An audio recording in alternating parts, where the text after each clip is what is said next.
அசோகர்னு ஒரு மன்னர், இன்னைக்கு அசோக சின்னம் தான் நம்ம வச்சிருக்கோம். அப்போ அசோகர் இல்லாமல் இந்தியாவை இப்போ கட்டமைப்பீங்களா?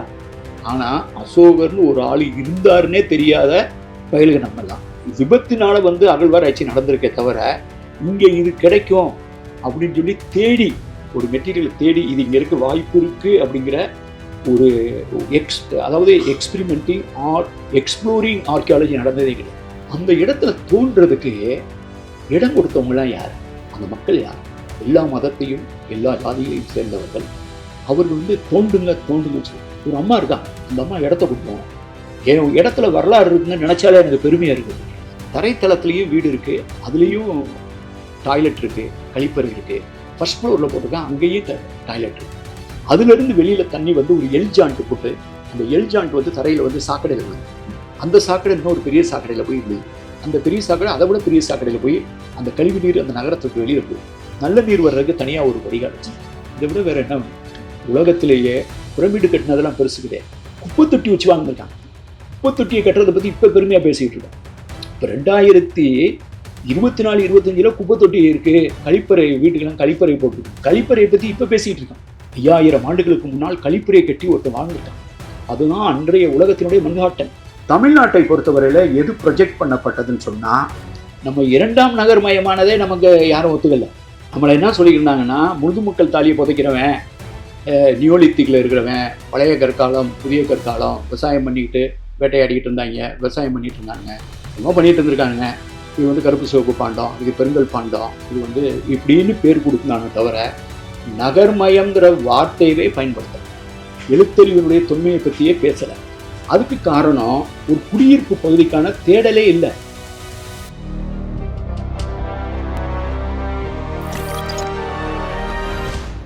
இப்போ இந்த கூட்டம் ஒருவேளை ஒரு லிமிட்டட் நம்பர் ஆஃப் பீப்புள் உங்கள்கிட்ட இது எக்ஸ்பிளைன் பண்ணி பேசுகிறதுங்கிறது ஒரு காலத்தினுடைய தேவைன்னு கூட நினைக்கிறேன்.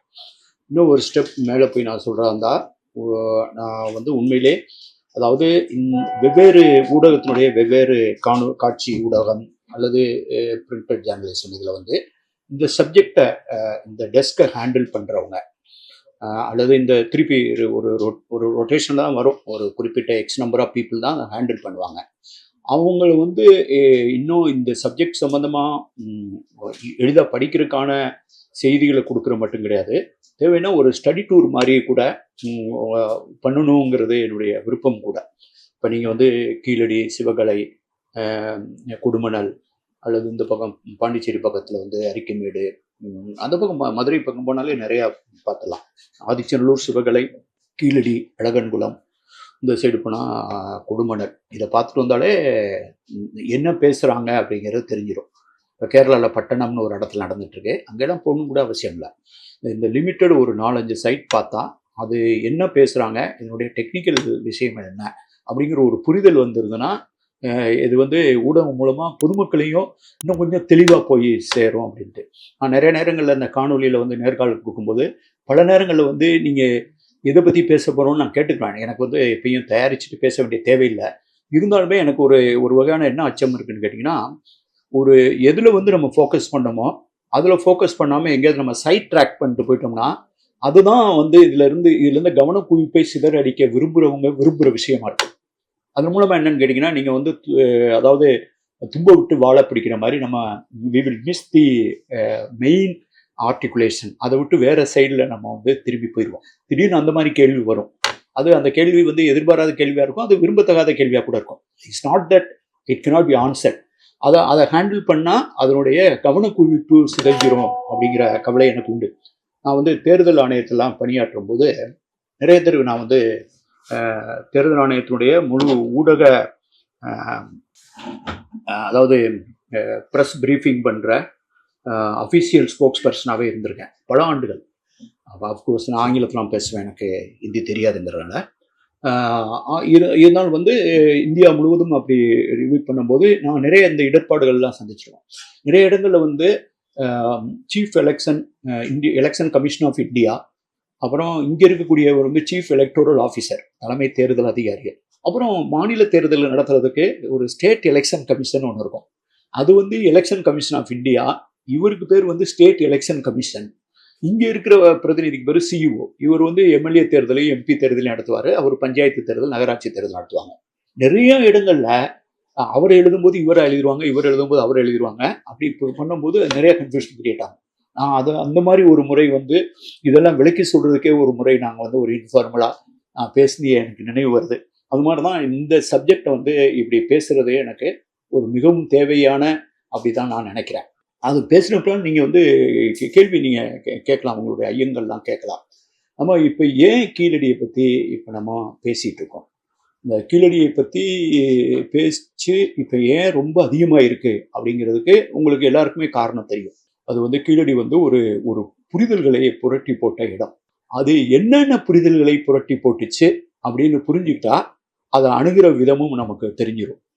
இதை வந்து நான் வந்து கீழடியிலேருந்து தொடங்காமல் நான் வந்து ஒரு இந்திய வரலாற்றினுடைய நீங்கள் வந்து கீழடியில் பார்க்குறத, சிவகலையில் பார்க்குறத, ஆதிச்சநல்லூரில் பார்க்குறத நீங்கள் வந்து ஒரு ஐசோலேட்டடாக ஒரு இங்கேருந்து தனியாக ஒரு தீவாக இயங்கக்கூடிய ஒரு சிறு செய்தி துணுக்காக பார்த்தோம்னா இதனுடைய தலையும் புரியாது, வாழும் புரியாது. இதை வந்து இந்திய துணைக்கண்டத்தினுடைய ஒட்டுமொத்த அல்லது தெற்காசியாவினுடைய ஒட்டுமொத்த வரலாற்றினுடைய ஒரு மிக முக்கியமான உரையாடல் அப்படின்னு எடுத்தீங்கன்னா நம்ம புரிதலே வேற மாதிரி இருக்கும். ஏன்னா நம்ம வந்து இதை புரிஞ்சுக்கிறாங்க. எப்படி புரிஞ்சுக்கலாம்னா, சங்க இலக்கியத்தில் வந்து நமக்கு வந்து நிறைய தரவுகள் இருக்கு, வெரிஃபையபிள் தரவுகள். திடீர்னு வந்து கப்பல் வருது, அந்த கப்பலில் வந்து அது வரும்போது பொண்ணு கொண்டு வருது, கோல்டு பார், கோல்டு ஜுவல்லரி. பொண்ணோடு வந்து போகும்போது மிளகு மூட்டையில ஏற்றிட்டு போகுது, பொண்ணோடு வந்து கரியோடு பெயரும் அப்படின்னு உண்டு. அப்புறம் வந்து நீரின் வந்த நிமிர்பறி புறவின், இங்கே தமிழ்நாட்டில் வந்து குதிரை வந்து இறங்குது, அது நீர் வழியாக வருது. இங்கே தர வழியாக வந்து நார்த் இந்தியாவில் வந்து உத்தரப்பிரதேசிலேருந்து வரல, அது அரேபியா சைட்லேருந்து வருது. அப்போ கால் தரு களம், கால்னா காற்று, காற்று தரக்கூடிய அதன் மூலமாக தான், அந்த பருவ காற்றின் மூலமாக, ட்ரேடு விண்டு மூலமாக தான் இந்த இதெல்லாம் இயங்குது. சரி, இது இவங்களா கற்பனையாக பேசிக்கிட்டு இருக்காங்களா அப்படின்னு சொன்னால், அங்கே வந்து நம்ம தோன்ற இடத்துல வந்து ஒரு ரோம நாட்டை சேர்ந்த மட்பாண்ட வகையெல்லாம் கிடைக்குது. அது ஒரு வகையான பாண்ட வகை. அதுவும் பெரும்பாலும் வந்து மது ஜாடிகள், அது மதுவை கொண்டு வர்ற திராட்சை ரசத்தை கொண்டு வர்ற மது ஜாடிகள் பற்றி சங்க இலக்கியம் பேசுது. அப்போ இதில் போய் நம்ம பாண்டிச்சேரி பக்கத்தில் அரிக்கமேடில் தோணுனா அங்கே பானை மது பானை கிடைக்குது. அது யவனர் தந்த வினைமான் நன்கலம் அப்படின்னு சங்க இலக்கியம் சொல்லுது. யவனர்னா யூரோப்பியன்ஸ். யவனர் கொண்டு வந்த வேலைப்பாடுகளோடு கூடிய ஒரு அருமையான களம், அதில் ஊற்றி வச்சு கொடுத்தா இதாக இருக்குது, குளிர்ச்சி அப்படி இருக்குது அப்படின்னு ஒரு மேட்டுக்குடி ஒரு அரசரை பற்றி பேசும்போது அந்த வகையான வர்ணிப்பு வருது. இப்போ அரிக்கமேடில் கிடைச்சக்கூடிய அந்த பானையில் உள்ள பகுதியில் என்ன இருக்குது அப்படின்னு ஆராய்ச்சி பண்ணுறாங்க, அதாவது சயின்டிஸ்ட் ஆராய்ச்சி பண்ணுறாங்க. அதில் வந்து ஒரு கோட், அந்த வந்து ஒரு திராட்சை மது போட்டிருந்ததுக்கான அந்த கோட் கெமிக்கல் மெட்டீரியல் கிடைக்குது. அந்த கெமிக்கல் மெட்டீரியலை அவங்க ஸ்டடி பண்ணி அந்த எங்கே கிடைச்ச திராட்சை மது, இத்தாலியினுடைய ரோம் கிரேக்கத்தினுடைய எந்த பகுதியில் இருந்தக்கூடிய திராட்சை ரசம் கண்டுபிடிக்கிறாங்க. அது எந்த மன்னர் இருந்தபோது உலகத்தில் அது ஃபேமஸாக ஏற்றுமதி பண்றது, எந்த அகஸ்டஸ் எந்த மன்னர் இருந்தபோது இந்த பானை இங்கே வந்ததுன்னு கண்டுபிடிச்சு விஞ்ஞானிகள் சொல்கிறாங்க. அப்போ ஒரு இலக்கியம் அகழ்வாராய்ச்சி ஆகி ஒரு அறிவியலால் வந்து அந்த தரவுகளால் அது நிரூபிக்கப்படுது. அப்போ தான் வந்து ஒரு 360 டிகிரி வருது. உசிரின்னு ஒரு இடம் இருக்குது, அதில் வந்து கப்பல்லாம் போயிட்டு வந்துட்டு இருக்கு. இப்போ கேரளாவில் பட்டணம்னு அந்த இடத்துக்கு போகும், கொச்சி பக்கத்தில். அது வந்து கடல் இருக்கும், அரபிக்கடல் வந்து அந்த கப்பல் வந்து நேராக வந்து நிற்காது. அது அங்கேருந்து ஒரு நதிக்குள்ள, அந்த நதி பகுதிக்குள்ளே உள்ளே வந்து நிற்கும். சங்க இலக்கியத்தில் வந்து இதை வந்து கடலில் ஓட்டிட்டு வர்ற ஒரு மாலுமி, அவனுக்கு கொஞ்சம் அந்த டெக்னிக் தெரிஞ்சாதான் அவன் அதனுடைய நாவாயெல்லாம் அந்த இதெல்லாம் அந்த அது பேர் என்ன, இந்த இது மாதிரி நட்டிருப்பாங்க பாய்மரம், அந்த பாய்மரங்களை சுருக்கி விரிக்கிறதுல அந்த டெக்னிக்கில் வந்து அவன் திருப்பி இந்த நதிக்குள்ளே ஓட்ட தெரிஞ்சதுக்கும் கடலில் ஓட்ட தெரிஞ்சவனுக்கும் ரெண்டுக்கும் வித்தியாசம் இருக்குது, இது ரெண்டும் தெரிஞ்சவன் தான் அதில் போகணும், இல்லைன்னா தடுமாறுவான்னு அவ்வளோ டீட்டெயிலாக எழுதுறான். அப்போ அதை வந்து இந்த முசிறிப்பட்டினத்தில் வந்து ப்ரூவ் ஆகும். அப்போ அந்த முசிறிலேருந்து வியாபாரம் பண்ணவன் ஒருத்தன் வந்து அலெக்சாண்ட்ரியா அப்படின்னு, இப்போ இதெல்லாம் நடக்க பார்த்தீங்களா, செங்கடல் பகுதியில், ஈஜிப்ட் இந்த பகுதியில் இருக்கக்கூடிய அலெக்சாண்ட்ரியாங்கிற ஒரு நகரத்தில் இருந்த ஒரு ட்ரேடர், அவன் தான் ஃபைனான்சியர், அவனோட ஒரு ஒப்பந்தம் போடுறான், ட்ரைபார்டைட். இங்கேருந்து பொருளை அனுப்புகிறவன், அவன் அந்த பொருளை வாங்கி ஐரோப்பாவுக்கு அனுப்புகிறவன், இதுக்கு ரெண்டுக்கு நடுவில் ஒருத்தன் ஃபைனான்ஸ் பண்ணுறான். இவன் திருப்பி கொடுக்காட்டினா என்ன ஆகும், இங்கேருந்து வண்டியில் ஏற்றி கப்பலில் ஏற்றுற அந்த ஏற்றுக்கூலி இறக்குக்கூலி யார் பேமெண்ட் பண்ணுவான், இவன் இந்த ஹோல்டிங் இந்த மணிக்கு எதுவும் வட்டி இருக்கா, அல்லது இங்கே போய் நேராக வந்து கப்பல் வந்து இப்போ இருக்கக்கூடிய இந்த ஹார்மூஸ் ஜலசந்தி இப்போலாம் பிரச்சனையாக இருக்குல்ல, செங்கடல், சுயஸ் கால்வாய், இதெல்லாம் அந்த செங்கடல்லாம் வர்றதுக்கு முன்னால் இங்கே மெட்டீரியல் வந்து அரேபியாவில் போய் இறங்கி ஒட்டகத்தில் ஏற்றுவாங்க. திருப்பி ஒட்டகத்தில் ஏற்றிட்டு போய் அந்த சைடு வந்து இன்னொரு கப்பலில் ஏற்றி தான் ஐரோப்பா போகும். அப்போ இந்த ஒட்டகத்தில் ஏற்றுறது இறக்குறது ஒட்டக வாடகை யார் கொடுப்பா? ஒருவேளை இந்த பணத்தை இவன் எப்போ ரிட்டர்ன் பண்ணும்? ஒருவேளை ரிட்டர்ன் பண்ணாமல் போயிட்டான்னா அதை எப்படி வசூலிக்கிறது? இவ்வளவு டீட்டெயில் எழுதியிருக்காங்க. இதுக்கு பேர் முசிரிஸ் பாப்பிரிஸ் பேர். அது இப்போ வந்து வியன்னாவில், ஆஸ்திரியாவினுடைய தலைநகர் வியன்னாவில் ஒரு அருங்காட்சியகத்தில் இருக்கு. அப்போ நீங்கள் பார்க்குற ஒரு இடம், அங்கே கிடைக்கிற ஒரு மெட்டீரியல், அதை பற்றி பேசுகிற இலக்கியம், அதை ப்ரூவ் பண்ணுற ஒரு ஆர்கியலாஜிக்கல் மெட்டீரியல். இப்போ தான் 360 டிகிரி வந்து நமக்கு வந்து ஒரு பிக்சர் கிடைக்கும். அந்த 360 டிகிரி ஒரு வெரிஃபையபிள் தரவுகளால் அந்த ஒரு விஷயத்தை நம்ம கட்டமைக்கலைன்னா நம்ம கேள்விப்பட்டதெல்லாம் ஒரு வரலாறு ஆயிடும். நமக்கு சொல்லப்பட்ட கதைகள் தான் நம்ம மண்டையில் போய் பூந்துக்கிறோம். அப்போ இதை நீ இந்த கீழடியுடைய முக்கியத்துவம், ஆதிச்சநல்லூருடைய முக்கியத்துவம், இதெல்லாம் புரிஞ்சுக்கிறதுக்கு நான் இது கொஞ்சம் முன்னால் இருந்ததான் ஆரம்பிக்க விரும்புகிறேன். நம்ம நாட்டில் வந்து ஒரு முக்கியமான ஒரு வரலாற்று காலம் நம்ம புக்கெல்லாம் படிக்கும்போது என்ன காமிச்சிருப்பாங்க, அலெக்சாண்டர் படையெடுப்பு பற்றி நிறையா படிச்சிருப்பான். அப்புறம் வந்து மௌரியர், சந்திரகுப்த மௌரியர், பிம்பிசாரர், அப்புறம் அசோகர், அப்புறம் அதுக்கு பின்னால் மந்த வம்சம் ஒருத்தர் தான், மகாபத்மனம் பந்தர்மினா, அப்புறம் சுங்க டைனஸ்டி, அப்புறம் ஹர்ஷா, புலிகேசி, எல்லாம் 2ஆம் புலிகேசி 23 இது வரைக்கும் பேசிட்டு தான் அதுக்கு பின்னால் தான் இந்திய வரலாறுல வந்து சவுத் இந்தியா, தென்னிந்திய வரலாறு ஒரு சப்சாப்டர் மாதிரி ஆரம்பிச்சு சேர சோழ பாண்டியர்கள் அப்படி மட்டும் டக்குனு ராஜராஜ சோழன் வந்துருவாங்க. ராஜராஜ சோழன், ராஜேந்திர சோழன் பேசுறது ரொம்ப வசதி. ஏன்னா நமக்கு இந்தியாவுக்கு வந்து ஒரு ப்ளூ வாட்டர் நேவி, ஒரு பெரிய நேவி இருந்ததுன்னு ப்ரூவ் பண்ணுறது தான் நமக்கு ஒரு ஐடென்டிட்டியாகவே இந்த இந்திய பெருங்கடலுக்கு ஒரு கிளைம் பண்ணுறதுக்கு ராஜேந்திர சோழன், ராஜராஜ சோழன் தான் நம்ம கைவந்த ஒரு நல்ல மெட்டீரியலாக இருக்கும். அவங்களே வந்து இந்த ஆரியப்படை கடந்த நெடுஞ்செழியன், கல்வி பரவலாக்கத்தை பற்றி பேசினா, பெண் உரிமையை பற்றி பேசினா, சங்க இலக்கியம் இதை பற்றி பேசவே மாட்டாங்க. அப்போ இந்த குவாண்டம் ஜம்பிங் இருக்கு பார்த்தீங்களா, இது வந்து இந்த உரையாடலில் வந்து ரொம்ப முக்கியமானது. இப்போ இதை புரிஞ்சுக்கிறாந்தா எனக்கு தெரிஞ்சு வந்து இந்திய வரலாறுலேயே இப்போ நம்ம பொதுவாக ஒருத்தன் சொல்கிறோம்ல, எங்கே கல்யாணம் பண்ணிருக்கான்னா அதை வந்து நான் தான் சங்க இலக்கியத்தை பற்றி பேசினேன். அகழ்நெடும் தெருவில் சிவப்பா இருந்த பொண்ணு, வெள்ளையா இருந்த பொண்ணு, கருப்பா இருந்த பொண்ணு விதவிதமாக பேசுகிறாங்க சங்க இலக்கியத்தில். அப்போ வந்து ஒரு வெளிநாட்டுக்கார பொண்ணை கல்யாணம் பண்ண சங்க இலக்கியத்துலையும் அதை பெருமையாக பேசிட்டு, அதை பாடி கார்டே வந்து யவனர்கள் உடம்பின் உரைக்கும் உரையானாவின் படம்புக்கும் விளைச்சர், அவன் ஷர்ட் போட்டுருக்கான். அந்த படம் அது வந்து பாம்பு படத்தில் போந்த மாதிரி ஒரு நல்ல ட்ரெஸ் எல்லாம் போட்டிருக்கான். ஆனால் உடம்பின் உரைக்கும் சைகையில தான் சொல்லுவான். ஆனால் உரையா நாவு, அவன் சொல்றது உண்மையே, அவன் ஊமையா இருக்கணும். இல்லைன்னா அவன் இந்த மொழியே புரியாத ஒரு ஆளை கொண்டு வந்து இறக்கி வச்சுப்பான். அவனை யாரையும் வெளியாளோட கான்டாக்டே பண்ண விட மாட்டான். ஏன்னா ராஜா ரகசியத்தை ஏதாவது சொல்லி விட்டுருவான். அதனால அவன் வந்து உரையா நாவு, சைகையில தான் பேசுவான். அதான் சங்க இலக்கியத்துல அப்படியே அவன் பாசறையில கேம்ப்ல இந்த மாதிரி ஒரு ஃபாரின் பாடி கார்டு வச்சுதான், ஃபாரின் பெண்கள் வந்து மதுபானத்தை வந்து கொடுக்கறது, இந்த மாதிரி எல்லாம் விஷயங்கள்லாம் எழுதப்பட்டு. இப்போ இப்படி இருக்கும்போது சந்திரகுப்த மௌரியர் அப்படிங்கிற ஒரு கேரக்டர் தான் செல்யூக்கஸ் நிக்கோட்டாரோட சண்டை போட்டு, செல்யூக்கஸ் நிக்கோட்டார் வந்து அவருக்கு பொண்ணை கல்யாணம் பண்ணி கொடுத்தார். எனக்கு தெரிஞ்சு இந்தியாவிலேயே ஃபர்ஸ்ட் அஃபீஷியலாக ஒரு யூரோப்பியன் லேடியை கல்யாணம் பண்ண ஒரு ராஜா ஒருத்தன் தான் சந்திரகுப்த மௌரியர் தான். அப்படிப்பட்ட ஒரு அசோகர், அவர் தான் சத்திர மரத்தை நட்டார், அது பட்டார், எல்லாம் படிச்சிருக்கோம். ஆனால் அசோகர் ஒரு மன்னர் இந்த நாட்டில் வாழ்ந்தாருங்கிறதே ஜேம்ஸ் பிரின்சப் அப்படின்னு ஒரு ஐரோப்பிய ஒரு ஆய்வாளர் இங்கே வந்து இந்தியாவில் வந்து பணியாற்ற வந்தவர். அவர் ஆய்வு பண்ணி எல்லா இடத்துலையும் ஒரே மாதிரி இருக்கு இந்த எழுத்துக்கள்லாம் அப்படின்னு கண்டுபிடிச்சு, அது வந்து தேவனாம் பிரியதசின்னு சொல்கிற ஒரு புத்தனை பற்றி இருக்குன்னு சொல்லி அவர் தான் அசோகன்னு லிங்க் பண்ணி இந்தியாவில் எல்லா கிடைச்சிட்டையும், பட்னாவில் கிடைச்சது, இந்த குஜராத் மகாராஷ்டிரா கிடைச்சது, கர்நாடகாவில் கிடைச்சது வரையும் லிங்க் பண்ணி அவர் தான் அசோகர்னு கண்டுபிடிச்சு சொன்னவர் ஜேம்ஸ் பிரின்சப். அது வரைக்கும் அசோகர்னு ஒரு மன்னர், இன்னைக்கு அசோகர் சின்னம் தான் நம்ம வச்சிருக்கோம். அப்போ அசோகர் இல்லாமல் இந்தியாவை இப்போ கட்டமைப்பீங்களா? ஆனால் அசோகர்னு ஒரு ஆள் இருந்தாருன்னே தெரியாத பயலுக நம்மலாம். அப்போ நீங்கள் யோசிச்சு பாருங்க, ஒரு 250 வருஷம் முன்னால் அப்படி ஒரு ஆள் இருந்ததே தெரியாமல் நம்ம வாழ்ந்துருக்கோம். அப்போ ஒவ்வொன்றா தான் வந்து உண்மை வந்து ஒவ்வொன்றா வெளியில் வரும். அப்படி வெளிவந்த உண்மைகளில் ஒரு மிக முக்கியமான உண்மை வந்து 1924 செப்டம்பர் 20ஆம் தேதி ஒரு ஜான் மார்ஷல் தூக்கி போட்ட ஒரு குண்டு தான். அந்த புத்தகத்தை பற்றி என்னுடைய ஜேர்னி ஆஃப் சிவிலைசேஷன், பண்பாட்டின் பயணத்தினுடைய முன்னுரையே, அந்த ப்ரீஃபேஸே நான் வந்து சிம்லாவில் போய் எழுதினேன். சிம்லாவில் போய் அந்த சிம்லாவுடைய காற்றை உள்வாங்கி அந்த அந்த மழை அன்னைக்கு தான் ஒரு ஒரு ஸ்னோ, ஒரு பனியோடு கூடிய ஒரு மழை பெஞ்சது. அப்படி ஒரு நாளில் போய் நாங்கள் சூடாக ஒரு டீ குடிச்சிட்டு அங்கே இருக்க லைப்ரரியில் உட்காந்தா என்னுடைய முன்னுரை எழுதினேன். ஏன் அங்கே நான் போனேன்னா, இந்த சிந்துவெளி ஒரு நாகரிகம் அப்படின்னு ஜான் மார்ஷல் முடிவுக்கு வந்ததே சிம்லாவில் வச்சுதான். அது வரைக்கும் அவர் ஹரப்பாவுக்கும் போகல, மொஹஞ்சதாரோவுக்கும் போகல. நல்லா யோசிச்சு பாருங்க. ஹரப்பாவுக்கும் போகாத ஒரு ஆள், மொஹஞ்சதாரோவுக்கும் போகாத ஒரு ஆள். இங்கே வந்து எம்எஸ் வாட்ஸு, அங்கே வந்து இவர் பானர்ஜி, அது வந்து கமலஹாசன் ஒரு படம் எடுத்தார் பார்த்தீங்களா, ஹேராம்னு ஒரு படம். இதெல்லாம் அகழ்வாராய்ச்சிலாம் பண்ணுற மாதிரி கிட்டத்தட்ட பானர்ஜி கதை மாதிரி தான். அப்போ வந்து இந்த பானர்ஜியும் எம்எஸ் வாட்ஸும் தோன்றின விஷயங்கள் 3 இடத்துல இருக்குது. அப்போ பாகிஸ்தான் தனியாக பிரியல. கொஞ்சம் மெட்டீரியல் லாகூரில் இருக்குது, கொஞ்சம் மெட்டீரியல் நாக்பூரில் இருக்குது, மகாராஷ்டிராவில்.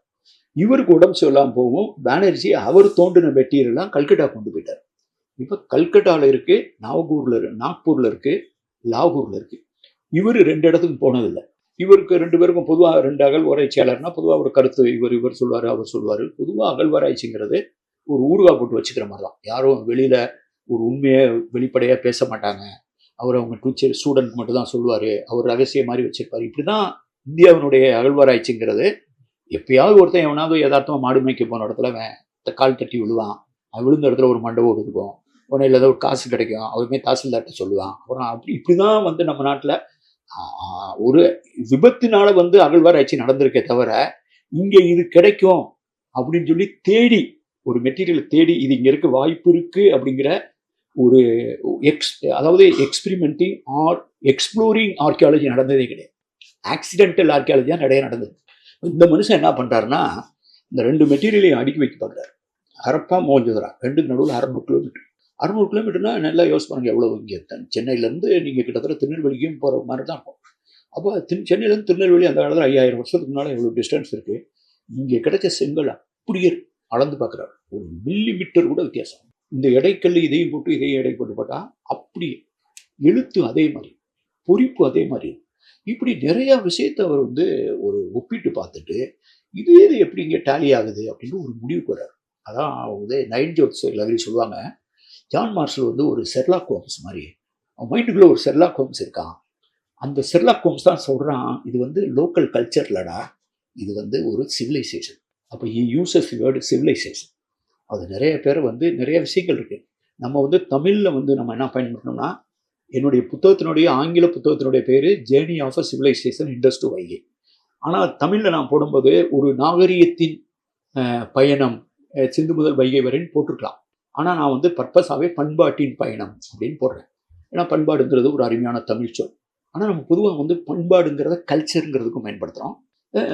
அதை நான் வந்து இதை நாகரிகத்துக்காகவும் பயன்படுத்துகிறேன். அந்த பண்பு, அந்த பண்படுத்தல், பண்பனப்படுவது, பாடறிந்து விழுதல், இது எல்லாமே அந்த நாகரிகத்தினுடைய தொடக்கமாகவும் அந்த நாகரிகத்தினுடைய தொடர்ச்சியாகவும் இருக்கிறதுனால நான் கான்சியஸாக அந்த பயன்படுத்திருக்கேன். அண்ட் செகண்ட் திங் வந்து ஒரு நாகரிகங்கிறதுக்கே ஒரு சொல்ல வந்து நான் கடன் வாங்க விரும்பல. அப்போ வந்து இவர் போல்டாக சொல்கிறாரு, இது ஒரு பண்பாடு நாகரிகம். எனக்கு ரொம்ப ஆச்சரியமாக இருக்குது. ஒரே ஒரு நாள் இந்த அறிவிப்பின் மூலமாக இந்தியாவினுடைய வரலாற்றுக்கு முற்பட்ட காலகட்டம் ஒரு குவாண்டம் ஜம்ப் பண்ண போகுது. ஒரு நமக்கு தெரிஞ்ச உண்மையை விட ஒரு 2000 வருஷம் பின்னால் போய் ஒரு பெரிய பண்பாட்டை பற்றி நம்ம பேசுகிறோம். இது வியப்பாக இருக்குன்னு சொல்கிறார். அதனுடைய ரிப்போர்ட் வந்து 1931 தான் ஒரு முறைப்படி கொண்டு வர பெரிய புத்தகமாக. அதில் வந்து ப்ரீ ஆரியன், நான் ஆரியன், மோஸ்ட் லைக்லி டிரெவிடிக் அப்படிங்கிற சொல்ல பயன்படுத்துகிறார். இப்போ இந்த 1924 அவர் போட்டது அகழ்வாராய்ச்சி அறிக்கை கிடையாது, அது ஒரு அணுகுண்டு. அதை நீங்கள் புரிஞ்சுக்கிறாந்தா அதுக்கு முன்னால் நம்ம இந்தியாவை என்னவா புரிஞ்சு வச்சுருந்தோம். அது தமிழ்நாட்டில் இருந்தாலும் சரி, அது கேரளாவில் இருந்தாலும் சரி, மத்திய பிரதேசத்தில் இருந்தாலும் சரி, உத்தரப்பிரதேசத்தில் இருந்தாலும் சரி, ஒரிசாவில் இருந்தாலும் சரி, நம்ம எல்லாரும் புரிஞ்சு வச்சுக்கிறது. நமக்கு சொல்லப்பட்ட கதை வந்து இந்த நாட்டினுடைய எல்லா பண்பாடும் வேதங்களில் இருந்து தோன்றியது. அதுக்கு முன்னால் இங்கே இருந்தவங்கலாம் காட்டு மிராண்டியாக இருந்தாங்க. நம்ம தமிழ் மொழியை வந்து தொல்காப்பியர் இலக்கணம் எழுதுறதுக்கு முன்னாலேயே அதை அகஸ்தியர் வந்து தலையில் தூக்கிட்டு வந்தார். தமிழை சிவபெருமான்கிட்ட வாங்கிட்டு வந்தார். வழியில் வந்து காக்கா தட்டி விட்டதில் காவேரி ஆறு ஓட ஆரம்பிச்சிச்சு. அப்புறம் இந்த சைடு வந்து பரசுராமன் போய் ஒரு கோடாரியை போட்டு டொப்புன்னு தூக்கி போடவும், அரபிக்கடலில் போடவும், அதுலேருந்து தான் கேரளாவே வந்துச்சு. இப்படியே தான் நம்ம சொல்லணும் கதை. இப்படியே சொல்லணும் கதை. சத்திரியர்கள் 21 தலைமுறைகளை வந்து பரசுராமர் வெட்டினார் இப்படின்னு கதை வந்து நம்ம எல்லாமே இந்த கதைகளை வந்து இதிகாசங்கள், புராணங்கள். நாங்களாம் சின்ன பிள்ளையில் இருக்கும்போது மதுரை பக்கத்தில் படிக்கும்போதெல்லாம் எந்த ஊருக்கு எங்கே போனாலும் எந்த பாறையை பார்த்தாலும் சொல்லுவாங்க, இது வந்து இதான் தர்மர் படுத்திருந்தது, இதான் வந்து இல்லை தர்மர் படுத்திருந்தது, இதான் அர்ஜுனர் படுத்தினாருமா. கொஞ்சம் அகலமாக கொஞ்சம் இதாக இருந்ததுன்னா கொஞ்சம் குண்டாக கொஞ்சம் மாதிரி இடமா இருந்தால் இதான் பீமர் படுத்தினா. அது இருக்கிறதுலே ஒயிடாக இருக்கிறத பீமர் படுத்திருந்ததுமா. அவர் எந்த கடல் எந்த குளத்தை பார்த்தாலும் சீதை குடிச்ச குளம் தான். இது வந்து இங்கே கேட்கும்போது எங்களுக்கு அது புரியல. அப்புறம் திருப்பி நான் ஒரிசால வேலை பார்க்கும்போது அங்கேயும் இதே தான், இங்கே தான் சீதை குடிச்சதுமா, இங்கே தான் பண்டவர் படுத்திருந்தோம்மா. நீலகிரிக்கு போனால் அங்கே படுத்திருந்தாரு, தோடர்கள் பகுதியில் போனேன், நம்ம நீலகிரியில். அங்கே போனாலும் அதான் சொல்கிறான், உத்தரப்பிரதேசம் சொல்கிறான், பலுச்சிஸ்தானில் இங்கே தான் படுத்தினாங்க. அப்போ எத்தனை இடத்துல தான் தூங்கியிருப்பாங்க, எத்தனை இடத்துல போது நமக்கு வந்து அது ஒரு கன்ஃபியூஷன் ஆகும். அப்போ இது வந்து ஒரு புனைகதைக்கும் ஒரு வரலாறு. இப்போ இவர் வந்து என்ன சொல்கிறாரு, இவர் வந்து ஒரு புதிய உண்மையை சொல்கிறார். இந்த புதிய உண்மையை வந்து ஒரு 1924 நான் எதுக்காக இவ்வளவு நீளமாக சொல்லிட்டு வரேன்னா, இந்த பின்னணி இல்லாமல் கீழடியை புரிஞ்சுக்கிறோம். கீழடியை வந்து ஒரு பின்னணியோட புரிஞ்சுக்கணும். திடீர்னு போய் கீழடியை பற்றி பேசக்கூடாது. இப்போ இவர் என்ன பண்ணுறாரு, இவர் 1924 செப்டம்பர் 20 லண்டன்லேருந்து இந்த இது வருது. அந்த அறிக்கை வந்து 1.5 மாதம் கூட கிடையாது. இது செப்டம்பர் 20, டிசம்பர் ஃபர்ஸ்ட் வீக்லேயே, December dated by deadline modern ரிவ்யூன்னு ஒரு ஜேர்னல் கல்கட்டாவில் வருது. அதில் எஸ்கே சட்டர்ஜி அப்படின்னு ஒரு லிங்குவிஸ்ட், அவர் வங்காள மொழியறிஞர். அவர் வந்து 1960களில் கூட நம்ம சிதம்பரம் அண்ணாமலை பல்கலைக்கழகத்துக்கு வந்து கூட ஒரு 50ஸ்லேயோ 60ஸ்லேயோ வந்து ஒரு உரை நிகழ்த்தியிருக்கார். அவர் ஒரு இந்தியா மதிக்கக்கூடிய ஒரு சிறந்த மொழியறிஞர். நம்ம தேப்போ மீனாட்சி சுந்தரனார் இருந்தார் பார்த்தீங்களா, அவர் மாதிரி ஒரு கிரேட் ஸ்காலர். அவர் வந்து என்ன பண்ணுறாரு, இந்த ஜான் மார்ஷல் அறிக்கையை பார்க்குறாரு. அவர் இன்னொரு மெட்டீரியல் உருவுறார். அந்த மெட்டீரியல் அவர் உருவி எடுத்த மெட்டீரியல் வந்து 1904 ஆதிச்சநல்லூரில் அலெக்சாண்டர் ரீ அப்படிங்கிறவரு தோண்டி எடுத்த அகழாய்வு பொருள்கள். அதில் வந்து பிரான்ஸ் அப்படின்னு சொல்கிற வெண்கலத்தில் செஞ்ச ஒரு விளக்கு மாதிரி, அதில் ஒரு பறவை இருக்கும். அந்த பறவை வந்து எடுத்து கடிச்சிட்டு இருக்கும். இந்த மாதிரியான வெண்கலம், பறவை, இந்த மாதிரி விளக்கு, இந்த மாதிரியான ஈமத்தாளிகள், இந்த மாதிரி அங்கே நிறைய மெட்டீரியல் கிடைக்குது. அதை 1876 ஒரு ஜெர்மன், ஜாகோர்ங்கிற ஜெர்மன் வந்து அங்கே போகிறார். அவர் தான் முதல்ல இதை கண்டுபிடிச்சான்னு சொல்கிறார். இங்கே வந்து நிறைய ஈமத்தாடிகளாக இருக்குது, அதை யாரும் கண்டுக்கல. அப்புறம் 1899 2004 வரைக்கும் இவர் தோன்றார், அலெக்சாண்டர் ரீ. அவர் தான் ஜான் மார்ஷலை வந்து 1902 போஸ்டிங் பண்ணுறாங்க. அவர் இந்தியாவுக்கு வந்து திருச்சிக்கெலாம் வர்றார். இப்போ இந்த 2004 வந்த ரிப்போர்ட்டு இந்த இவர் படிச்சிருக்கார், எஸ்கே சட்டர்ஜி. இப்போ இந்த 2 விஷயத்தை கனெக்ட் பண்ணுறாரு. அதுக்கு பேர் தான் இன்ட்யூட்டிவ். எப்பயுமே வந்து நாலேஜ் வந்து என்னன்னு கேட்டிங்கன்னா, கிடைத்த ஒரு விடையிலிருந்து கிடைக்காத ஒரு கேள்வியை, புதுசாக ஒரு கேள்வியை எழுப்பணும். அதுக்கு பேர் தான் நாலேஜ். ஒரு விடை இன்னொரு வினாவின் தொடக்கமாக இருக்கிறது. எங்கேயாவது சிந்து முதல் வைகை வரை இது எங்கே இருக்குது, அது எங்கே இருக்குது, எல்லாருமே டிஸ்டன்ஸ் ரொம்ப ஜாஸ்தியாக இருக்குது அப்படிங்கிறதுலையே அதை தயங்கிட்டு அதை ஒதுங்கிடுவாங்க. இப்போ நாங்கள் வந்து இந்த கேள்வியை முன்னெடுப்பினா இது 1 நாள் 2 நாள் அது உருவாகிடல. இதுக்கான 30 வருஷம் ஒர்க் பண்ணிடுறேன். 1988 2019 ஆங்கில புத்தகம் வந்தது, 2023 தமிழ் புத்தகம் வந்தது. I work 31 years continuation. என்னுடைய முழிச்சிருக்க நேரம்லாம் ஒன்று, நான் வேலை பார்த்ததும் வந்து ஒரு காமாசோமான்னு இந்த மாதிரியான போஸ்டிங்கே கிடையாது. எங்கே செயல் இருக்கோ அந்த இடத்துலலாம் என்னை போஸ்டிங் பண்ணிட்டேன். எங்கே சவால் இருக்கலாம், புயல் வந்தால் நான் அங்கே இருப்பேன் கலெக்டர், புயல் வந்ததுன்னா நான் தான் ஸ்பாட்டில் இருப்பேன், வெள்ளம் வந்தால் நான் தான் இருந்திருக்கேன், தேர்தல் வந்ததுன்னா தலைமை தேர்தல் ஆகிடுவேன், திருப்பி இந்தியாவுக்கு தேர்தல் நடத்தினா நான் துணை தேர்தல் ஆணையராக டெல்லிக்கு போயிருக்கேன், திருப்பி நக்சலைட்டு குண்டு வெடிச்சு தலைவர்லாம் இறந்து போயிட்டாங்கன்னா திருப்பி நான் சத்தீஸ்கரில் தேர்தல் நடத்துறதுக்கு நான் தான் போயிருக்கேன். உத்தரப்பிரதேசம் தான், காஷ்மீரில் 2 தடவை தேர்தல், 30 மாநில தேர்தல், 2 நாடாளுமன்ற தேர்தல், இந்தியா முழுவதும் நான் டிராவல் பண்ணிக்கிறேன். 15-16 மாவட்டங்கள் தவிர மீதி எல்லா இடத்துக்கும் போயிட்டு திருப்பி நிதித்துறை செயலாளராக இருக்கேன் ஒரிசாவில். இப்போ ஓய்வுக்கு பின்னாலே போய் திருப்பி 5 வருஷம் வேலை பார்த்து இப்போ தான் வந்திருக்கேன், 6 வருஷம் வேலை பார்த்து கடைசியாக செம்மொழி மாநாடு நடத்திட்டு வந்திருக்கேன் ஒரியாவுக்கு.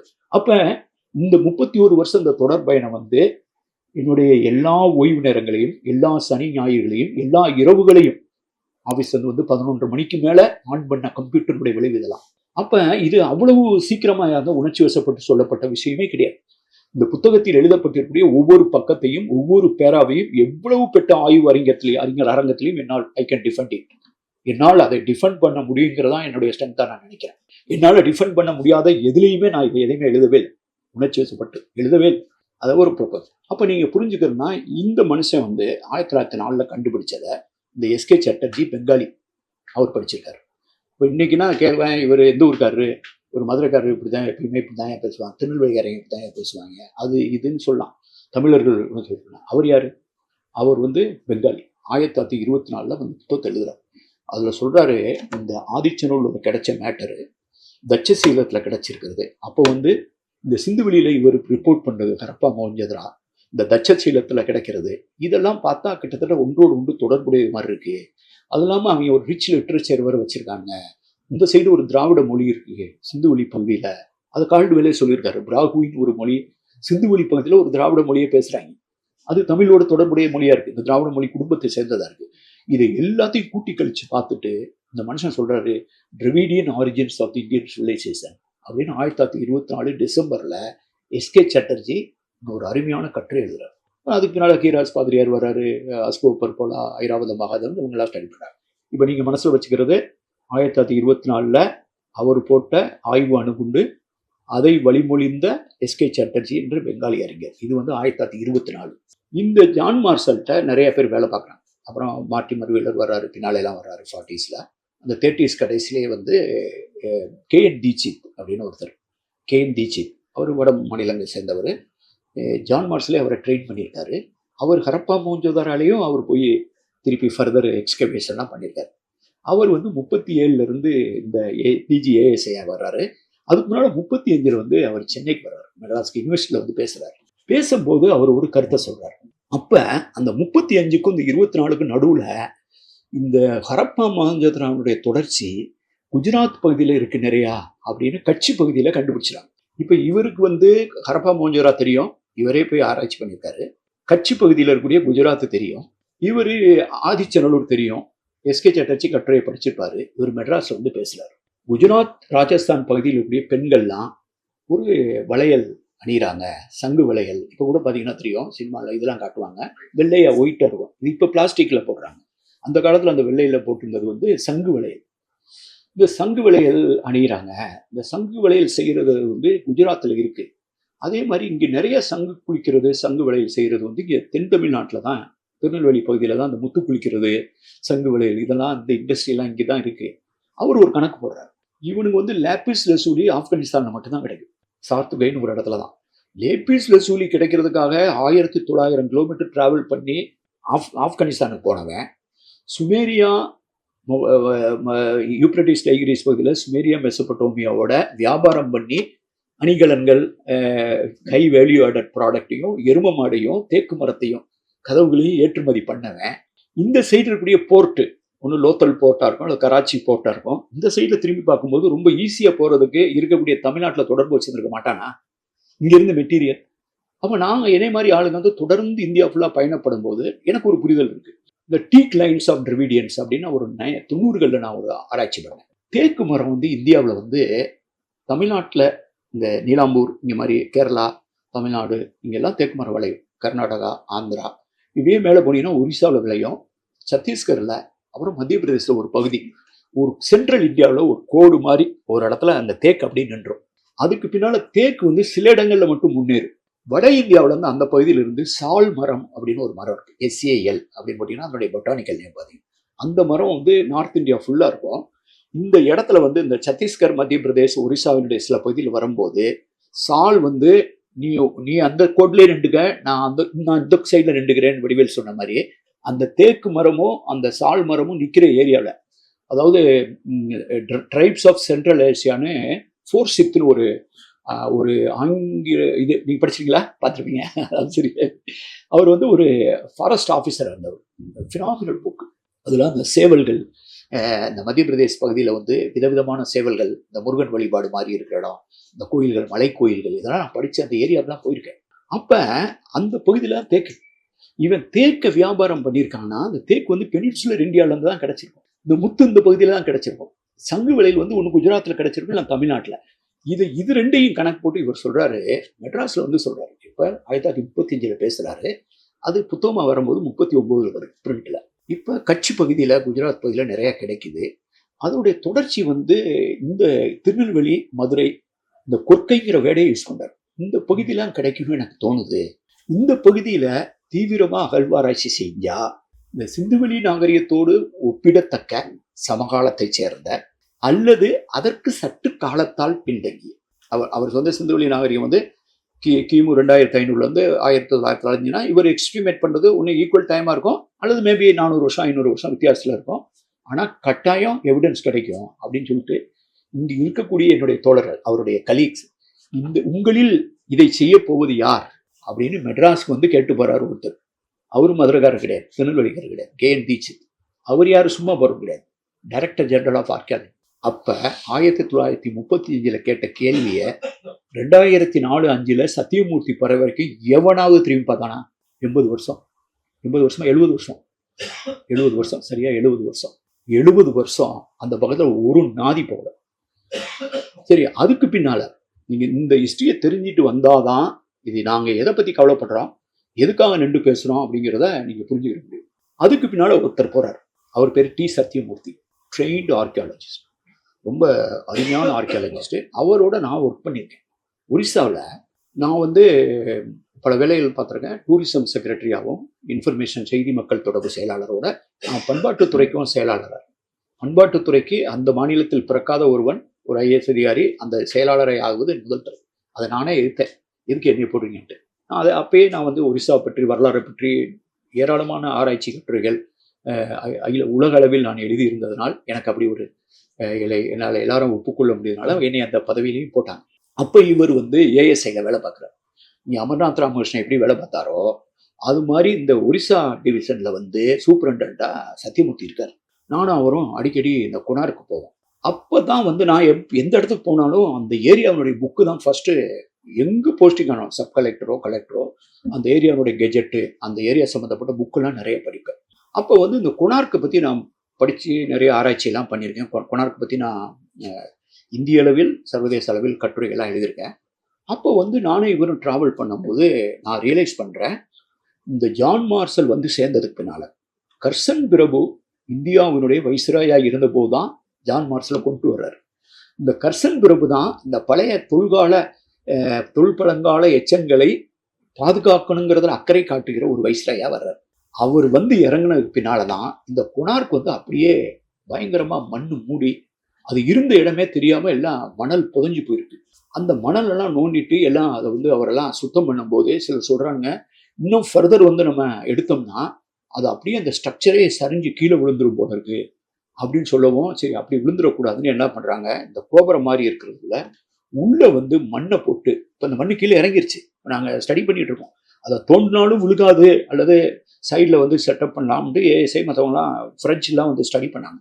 உள்ள மண்ணை போட்டு நிரப்பி இந்த கொனார்க்கை வந்து ஒரு வெளி உலகத்துக்கு கொண்டு வராங்க. அது வந்து 1903 நான் வந்து அப்போ சத்தியமூர்த்தி அங்கே இருக்காரு, நான் டூரிசம் செக்ரட்டரியாக இருக்கேன். திடீர்னு மனசில் வருது, எதையும் கொண்டாடுறது எனக்கு ரொம்ப பிடிக்கும். அதாவது ஒரு 100 விழா வருது, ஒரு 50 வருது, ஒரு 80 வருது அப்படின்னு பழகிருக்கனால 100 ஆண்டா இது வந்து கொண்டாடப்பட்டிருக்கு, இந்த 100 ஆண்டை நம்ம கொண்டாடணும். சத்தியமூர்த்தியில் உட்காந்து பேசுகிறேன். நான் என்ன பிளான் பண்ணுறேன்னா, இந்த கொனார்க்கை வந்து அவ்வளவு அந்த நேரத்தில் அவ்வளவு எங்கள்கிட்ட பட்ஜெட் கிடையாது. இந்தியன் ஆயில் கார்பரேஷனோட அப்போ தான் நேஷனல் கல்ச்சுரல் ஃபண்டு போட்டிருந்தாங்க. அவங்கள்ட்ட பேசி நிதி உதவி அங்கே ஒரு அருங்காட்சியகம் அமைக்கிறதுக்கு தமிழ்நாட்டிலேருந்து இந்தியா முழுவதும் இருந்த கவிஞர்கள்லாம் கூப்பிட்டு வந்து, இந்தியா முழுவதற்கும் கவிஞர்களை கூப்பிட்டு வந்து இந்த கொனார்க் சூரியன் கோயிலை பற்றி நீங்கள் கவிதை எழுதிட்டு வாங்க, கவிதையை உங்கள் மொழியில் வாசிங்க, ஏற்கனவே கொடுத்துருங்க, அதை நாங்கள் ஆங்கிலத்தில் மொழிபெயர்த்து, ஒரியாவிலையும் மொழிபெயர்த்து, அஸ்ஸாமி, இங்கிலீஷ், ஒரியா, தமிழ் கவிதை, அதனுடைய ஆங்கிலம், ஒரியா, இப்படி போட்டு எல்லா மொழிகளையும் வச்சு ஒரு கவியரங்கம் நடத்தினேன். அதில் நான் கலந்துக்கிட்டேன். தமிழ்நாட்டிலேருந்து பழமலை அப்படின்னு ஒரு கவிஞர் வந்து கவிதையெல்லாம் வாசார். அப்போ தான் முதல் எனக்கு எழுத்தாளர் இந்திரனே பழக்கம், அவர் கூட வந்திருந்தார். இப்போ நாங்கள் வந்து இதை கொண்டாடுறோம். அதை கொண்டாடணும், அதன் மூலமாக எனக்கு வந்து டூரிசத்தை இது என்கரேஜ் பண்ணணும்னு சொல்லி நான் டெல்லியில் போய் பேசி ஒரு நினைவு ஸ்டாம்பு போடுறதுக்கு ஏற்பாடு பண்ணேன். கொனார்க் 100 இயர்ஸ்னு ஒரு ஸ்டாம்பு போடுறேன். கொனார்க் 100 விழான்னு ஒரு கவிதை நடத்துகிறேன். சென்னைக்கு வந்து கவியரங்கம் நடத்துகிறேன். இவ்வளவு செஞ்சுட்டு இருக்கும்போது நாங்கள் பேசிகிட்டு இருக்கோம், இவ்வளவு 100 வருஷம் ஆச்சுல அப்படின்னு. அவருடைய அடுத்த போஸ்டிங் வந்து சென்னைக்கு வர்றார். கரெக்டாக ஆதிச்சநல்லூர் தூண்டி 100 வருஷம் அப்படிங்கிறத அதை ரியலைஸ் பண்ணுறார். 1904 2004 அவர் திருப்பி இங்கே 2003 போஸ்டிங் ஆகிறாரு. இந்த 100 வருஷம் வந்தவுடனே அந்த கொனார்க் 100 வருஷத்துல இங்கே வர்றாரு. அவர் ஒரு அருமையான அகழ்வாராய்ச்சியாளர். அவர் போய் அங்கே தோன்றார். ஒரு எலும்பு கூட கிடைச்சது, புத்தகத்தில் போட்டிருப்பேன், ஸ்கெலிட்டன்ஸ் இன் தி ஆதிச்சநல்லூர் கப்போர்டு அப்படின்னு எழுதியிருப்பேன். அது என்ன ஆச்சுன்னே தெரியல, தகவல் அறியும் சட்டத்தெல்லாம் கேட்டேன். இவர் போய் தோண்டி நிறைய கட்டுரையெல்லாம் எழுதுறாங்க. கட்டுரைலாம் எழுதி அந்த அறிக்கை, அவர் ஓய்வு பெறாரு, அறிக்கை வெளியவே வரல. 2015 ஆகுது, 16 ஆகுது, ஒருத்தர் போய் வழக்கு போடுறாரு. முத்தாளங்குறிச்சி காமராஜன் ஒருத்தர் எழுத்தாளர், அவர் வந்து அந்த ஏரியாக்காரரு கேஸ் போடுறாரு, மதுரை கோர்ட்டுக்கு வருது. 2018, 19 தீர்ப்பு வழங்குறாங்க. 2020 அந்த ரிப்போர்ட்டை படிச்சு பாருங்க, அதில் சத்தியமூர்த்தி பேர் கூட இருக்காது. அப்போ அந்த பதவியை வகித்தவங்களுடைய பேர், அவங்க பேரை போட்டு இவரை வந்து அவர் போடு. இதுக்கு முன்னால இந்த 2004 வந்த இந்த தன்னுடைய ஆராய்ச்சியை பற்றி 2009 சத்தியமூர்த்தி எழுதுறாரு. அதை நான் வாசிச்சிட்டேன். அப்போதான் நம்ம கீழடியை வந்து நீங்கள் நான் என்ன பிளான் திங்க் பண்ணுறேன்னா, நீங்கள் செலக்ட் பண்ணீங்கன்னா ஒரு எத்தனை X number of people deal with the archaeology as a டெஸ்கில் இருக்கவங்க நம்ம வந்து கீழடி, சிவகலை இந்த மாதிரி ஒரு ஸ்டடி டூர் நம்ம ஏற்பாடு பண்ணலாம். அப்போ அப்படின்னா நீங்கள் ஸ்பாட்லையும் பார்த்தீங்கன்னா உங்களுக்கு இப்போ நான் வந்து எழுதுறேன்.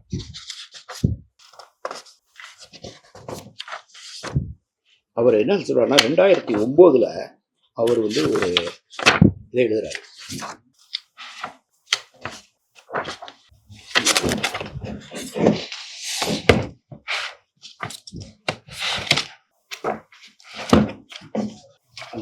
அது better to read from his own writing.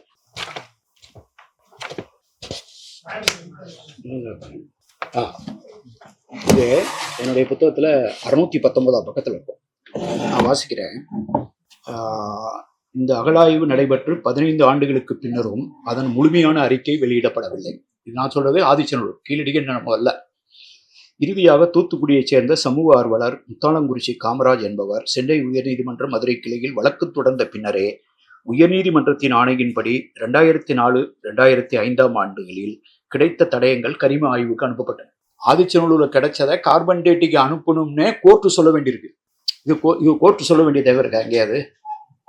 ஏன் அனுப்பப்பட்டன. இந்த ஆய்வின் முடிவுகள் நீதிமன்றத்தில் சமர்ப்பிக்கப்பட்ட பிறகு 2020 ஆண்டு ஆதிச்சநல்லூர் அகழாய்வு அறிக்கை என்ற பெயரில் வெளியானது. அதில் ஒரு பேர் கூட தோன்றினார் இருக்கு, அந்த அறிக்கையை அவர் பேரில் தயாரிக்கிறார். இந்த நிகழ்வுகளை ஒட்டுமொத்தமாக பார்த்தால் தென்னிந்தியாவில் அகழ்வாய்வு முயற்சிகள் அவ்வளவு முனைப்போடும் தீவிரமாகவும் செயல்படுத்தப்படவில்லை என்று தோன்றுகிறது. நான் எழுதுறேன். சிந்துவெளி முதல் தாமிரபரணி வென்றே ஒரு ஆங்கில கட்டுரை எழுதுறாரு. யாரு? சத்தியமூர்த்தி எழுதுறாரு. இண்டஸ் டு தாமிரபரணி, சிந்துவெளி முதல் தாமிரபரணி வரை என்ற ஆங்கில கட்டுரையில் அகழ்வாய்வாளர் சத்தியமூர்த்தி பின்வருமாறு குறிப்பிடுகிறார். 2009 அவருடைய புத்தகத்தில் 240. இந்திய விடுதலைக்கு பின் வட மாநிலங்களில் நடந்த தொல்லியல் கள ஆய்வுகளை ஒப்பிடும்போது தென்னிந்தியாவில் நடைபெற்ற அகழாய்வுகள் குறைவே. தென்பகுதிகளில் நடந்த அகழாய்வுகள் அதன் இரும்பு கால பண்பாட்டின் தோற்றத்தை கண்டறிவதிலும் அதன் விளைவுகளை ஆவணப்படுத்துவதிலும் தான் கவனம் செலுத்தின. தென்னிந்திய அகழாய்வு தடங்களில் இரும்பு, செம்பு உபயோகப் பொருட்கள் ஒரே நிலையில் கிடைப்பது. யோசிச்சு பாருங்க. அண்மையில் வந்து இரும்பின் தொன்மை பற்றி ஒரு அறிக்கை வந்திருக்கு. ஆதிச்சநல்லூர்ல செம்பும் கிடைக்குது, இரும்பும் கிடைக்குது. கீழடியில செம்பும் கிடைக்குது, இரும்பும் கிடைக்குது. ஒரே நிலையில் கிடைப்பது 2 வெவ்வேறு உலோக காலங்களில் கால நிரல் வரிசையை தெளிவாக கண்டறியும் முயற்சியை சிக்கலுக்குரியது ஆக்குகிறது. இப்போ இந்த சிக்கல் இப்போ விடிவடைஞ்சிட்டு இருக்கு. இது 2009 வந்து இந்த வித்தியாசம் நம்ம வந்து தெரிய அதிகமாக தோன்றதில்லை அப்படிங்கிறத அவர் சுட்டி காட்டுறாரு. இப்போ நான் வந்து உங்களுக்கு வந்து ஜான் மார்ஷல் சொல்லிட்டேன், KN தீட்சித் சொல்லிட்டேன், SK சட்டர்ஜி சொல்லிட்டேன், சத்தியமூர்த்தி தோன்றினதையும் சொல்லிட்டேன், அப்புறம் அந்த ரிசல்ட் வரலைங்கிறதையும் சொன்னேன். அது எப்படி வந்துச்சு? இந்த பின்னணியில தான் 2013-14 இந்த மதுரை பகுதியில் வந்து ஒரு என்னன்னு கேட்டிங்கன்னா, எல்லா இடங்கள்லையும் தமிழ்நாடு முழுவதுமே தொல்லியல் அகழாய்வுக்கான நிறைய தடயங்கள் இருக்கு. நீங்கள் தருமபுரி, கிருஷ்ணகிரி பக்கம் போனீங்கன்னா நிறைய நடுகள், இந்த மாதிரி அதியமான், இந்த மாதிரி பெருவெளி, இந்த மாதிரி விஷயங்கள்லாம் கிடைக்கும். செங்கம் பகுதி, அப்புறம் இடைக்காலதெல்லாம் நிறையா இருக்கும். ரொம்ப வந்து இந்த ப்ரீ ஹிஸ்டாரிக் அப்படின்னு வரும்போது இதனுடைய கான்சன்ட்ரேஷன் வந்து மதுரை சுற்றி இந்த தேனி, இந்த வருசநாடு, இந்த மதுரை பகுதியில் ரொம்ப அதிகமாக இருக்கும். இதை பற்றி நிறைய பேர் ஸ்டடி பண்ணியிருக்காங்க. KN ராமச்சந்திரன், இப்போ அது போன நூற்றாண்டிலே. அப்புறம் ராஜன் நிறைய அந்த பகுதியை பற்றி ரொம்ப ஸ்டடி பண்ணியிருக்காங்க. நிறைய விஷயங்கள் ஐராவத மகாதேவன் ஸ்டடி பண்ணியிருக்காரு. அந்த பகுதியுடைய பாறைகள், நம்ம சங்க இலக்கியத்தில் எழுதுகிற சில விஷயங்கள் வந்து அப்படியே பாறையில் எழுதியிருக்கும் தமிழில்.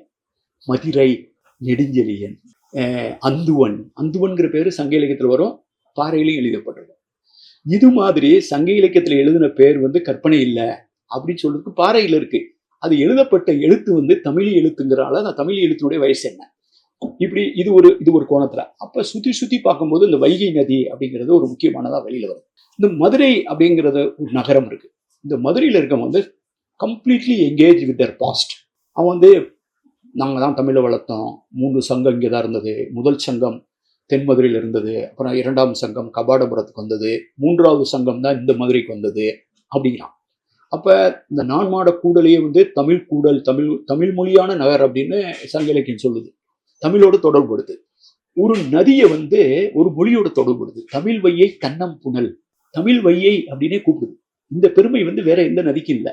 அப்ப தமிழ் மொழியோடு தொடர்புபடுத்துகிற ஒரு நதி, தமிழ் மொழியோடு தொடர்புபடுத்தப்படுகிற ஒரு நகரம், தமிழ் மொழியோடு தொடர்புபடுத்துகிற ஒரு அரச மரபு ஆண்ட இடம் பாண்டிய மரசு.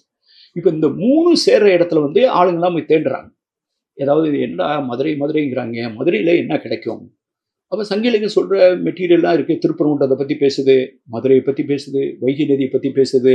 அப்புறம் கண்ணகி திடீர்னு வந்து பூம்புகார்ல வந்து இங்க வந்து எல்லாத்தையும் எரிச்சிட்டு போயிருக்கா, அப்புறம் திருப்பி வஞ்சிக்கு போயிருக்கா அப்படின்னு திடீர்னு போய் ராமசாமி இவரெல்லாம் நாகசாமிலாம் போய் கோவலன் போட்டல்ங்கிற இடத்துல தேடினாங்க. பழங்கானத்து பக்கத்துல, மதுரையில இருந்து யாருன்னு தெரியும், பசுமலை பக்கத்துல பழங்கானத்துல கோவலன் போட்டல்னு ஒரு ஏரியாவில் போய் தோண்டிட்டு அப்படிலாம் ஒன்றும் இல்லை அப்படின்ட்டு போயிட்டாங்க.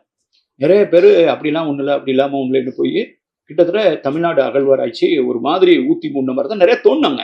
ஆனால் ஒரு லார்ஜர் நேரேட்டிவே இல்லை. இப்போது இவர் வந்து வட இந்தியாவிலாம் வேலை பார்த்துட்டு அமர்நாத் ராமகிருஷ்ணன் வந்து இவருடைய டீம் ஒரு பேசிக் ஸ்டடி பண்றாங்க. எங்கெங்கெல்லாம் தோன்றதுக்கு வாய்ப்பு இருக்குன்னு அவங்க தோண்டும் போதே ஒரு நோக்கத்தோட தோன்றாங்க. அது வரைக்கும் தமிழ்நாட்டில் தோண்டப்பட்ட இடங்கள் எல்லாம் பெரும்பாலும் புதைவிடங்கள், அதாவது பரியல் சைட், ஆளுங்களை புதைச்ச இடம். நீங்க போனீங்கன்னா இந்த சைடு போனீங்கன்னா நொய்யல் ஆற்றங்கரையெல்லாம் போனீங்கன்னா காங்கேயம் பகுதியில் போனீங்கன்னா அதாவது பாண்டவன் குழியும்பாங்க, சில இடங்களில் ஆண்டவன் குழி, பாண்டவன் குழியும்பாங்க, நடுகள். அப்புறம் இந்த மாதிரி இந்த பதுக்கை கற்கள். அப்புறம் வந்து சங்க இலக்கியத்தில் மணிமேகலையிலலாம் வரும் தாளிகர் கவிப்போர். அப்புறம் முதுமக்கள் தாலியை பற்றி சங்க இலக்கியத்திலே 2 இடத்துல வரும். இப்போ சங்க இலக்கியம் வந்து முதுமக்கள் தாலியை பேசுது. இவனுங்க தோண்டின இடமெல்லாம் வந்து பெரும்பாலும் புதைவிடங்களே தேண்டிட்டு ஒரு முதுமக்கள் தாலி கருப்பு சிவப்பு பாண்டமாக இருக்குது, உள்ளே வச்சு புதைச்சிருக்காங்க. அதில் வந்து நெல் இதெல்லாம் இருக்குது, அப்புறம் சின்ன சின்ன விளக்கெல்லாம் இருக்குது, அதெல்லாம் இருக்குது. அதில் என்ன இருக்குன்ட்டு இதையே ஸ்டடி பண்ணிட்டு தென்னிந்தியாவினுடைய அகழ்வாராய்ச்சினாலே மெகாலித்திக் பாட்டரி, கருப்பு சிவப்பு பாண்டமாக இருக்கும், அது முதுகல் மக்கள் தாலியோட தொடர்புடையதாக இருக்கும். அதுக்கு பேர் பெருங்கல் பாண்டம், ஆங்கிலத்தை சொல்றதுதான் மெகாலித்திக் பாட்டரி. உலோக வரிசையில் இது இரும்பு காலத்தை சேர்ந்தது. அப்போ இரும்பு காலம், கருப்பு சிவப்பு பாண்டம், பெருங்கல் பாண்டம், இந்த 3ஐயும் முடிச்சு போட்டு மூட்டை கட்டி தூக்கி வச்சாங்க. அப்போ அதுக்கு மேலே யாருமே திங்க் பண்ணல.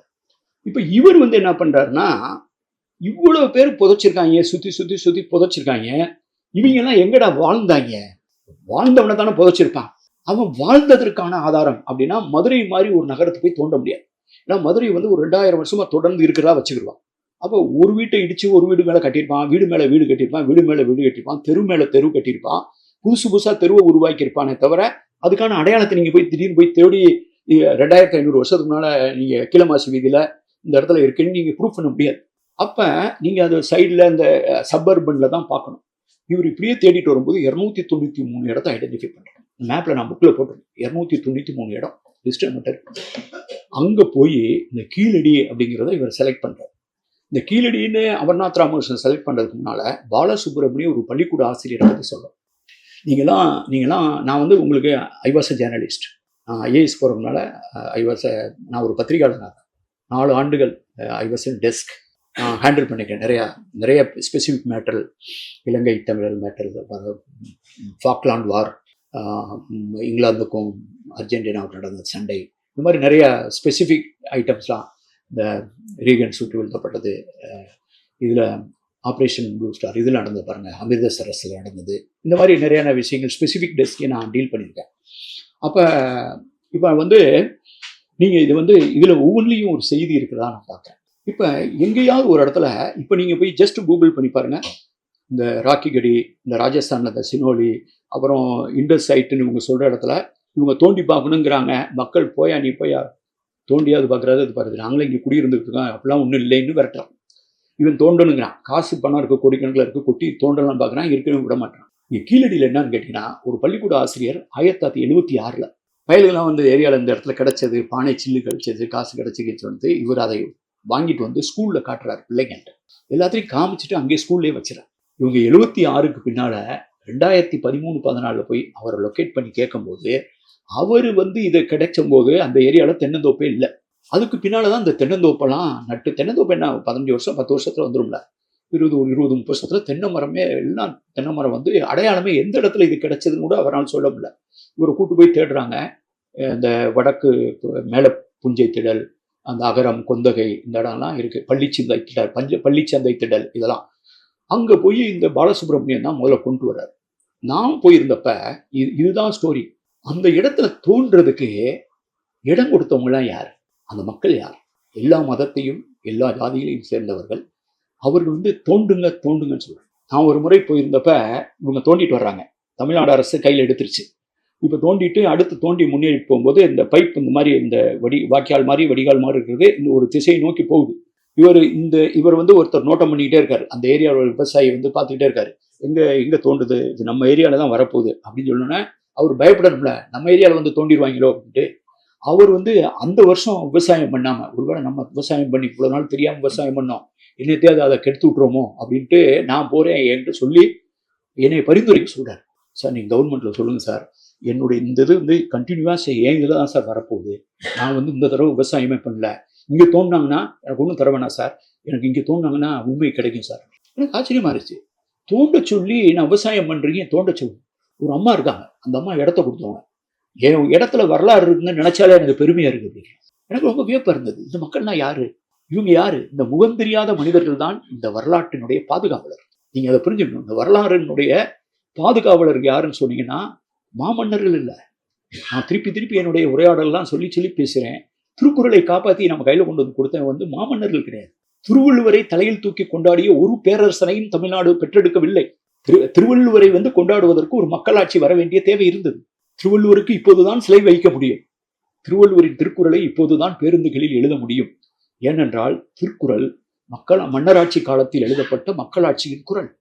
அப்ப எப்படி எந்த மன்னர் வந்து கலகம் பண்றதுக்கு தூண்டி விடுற மாதிரி இருக்கு, இது எதுக்கு நம்ம ப்ரொமோட் பண்ணணும்? அப்ப இடைக்காலத்தில் இருந்தக்கூடிய சோழ மன்னர்களும் பாண்டிய மன்னர்களும் நிபந்தங்களை அளித்தது, உதவிகளை அளித்தது எதற்காக?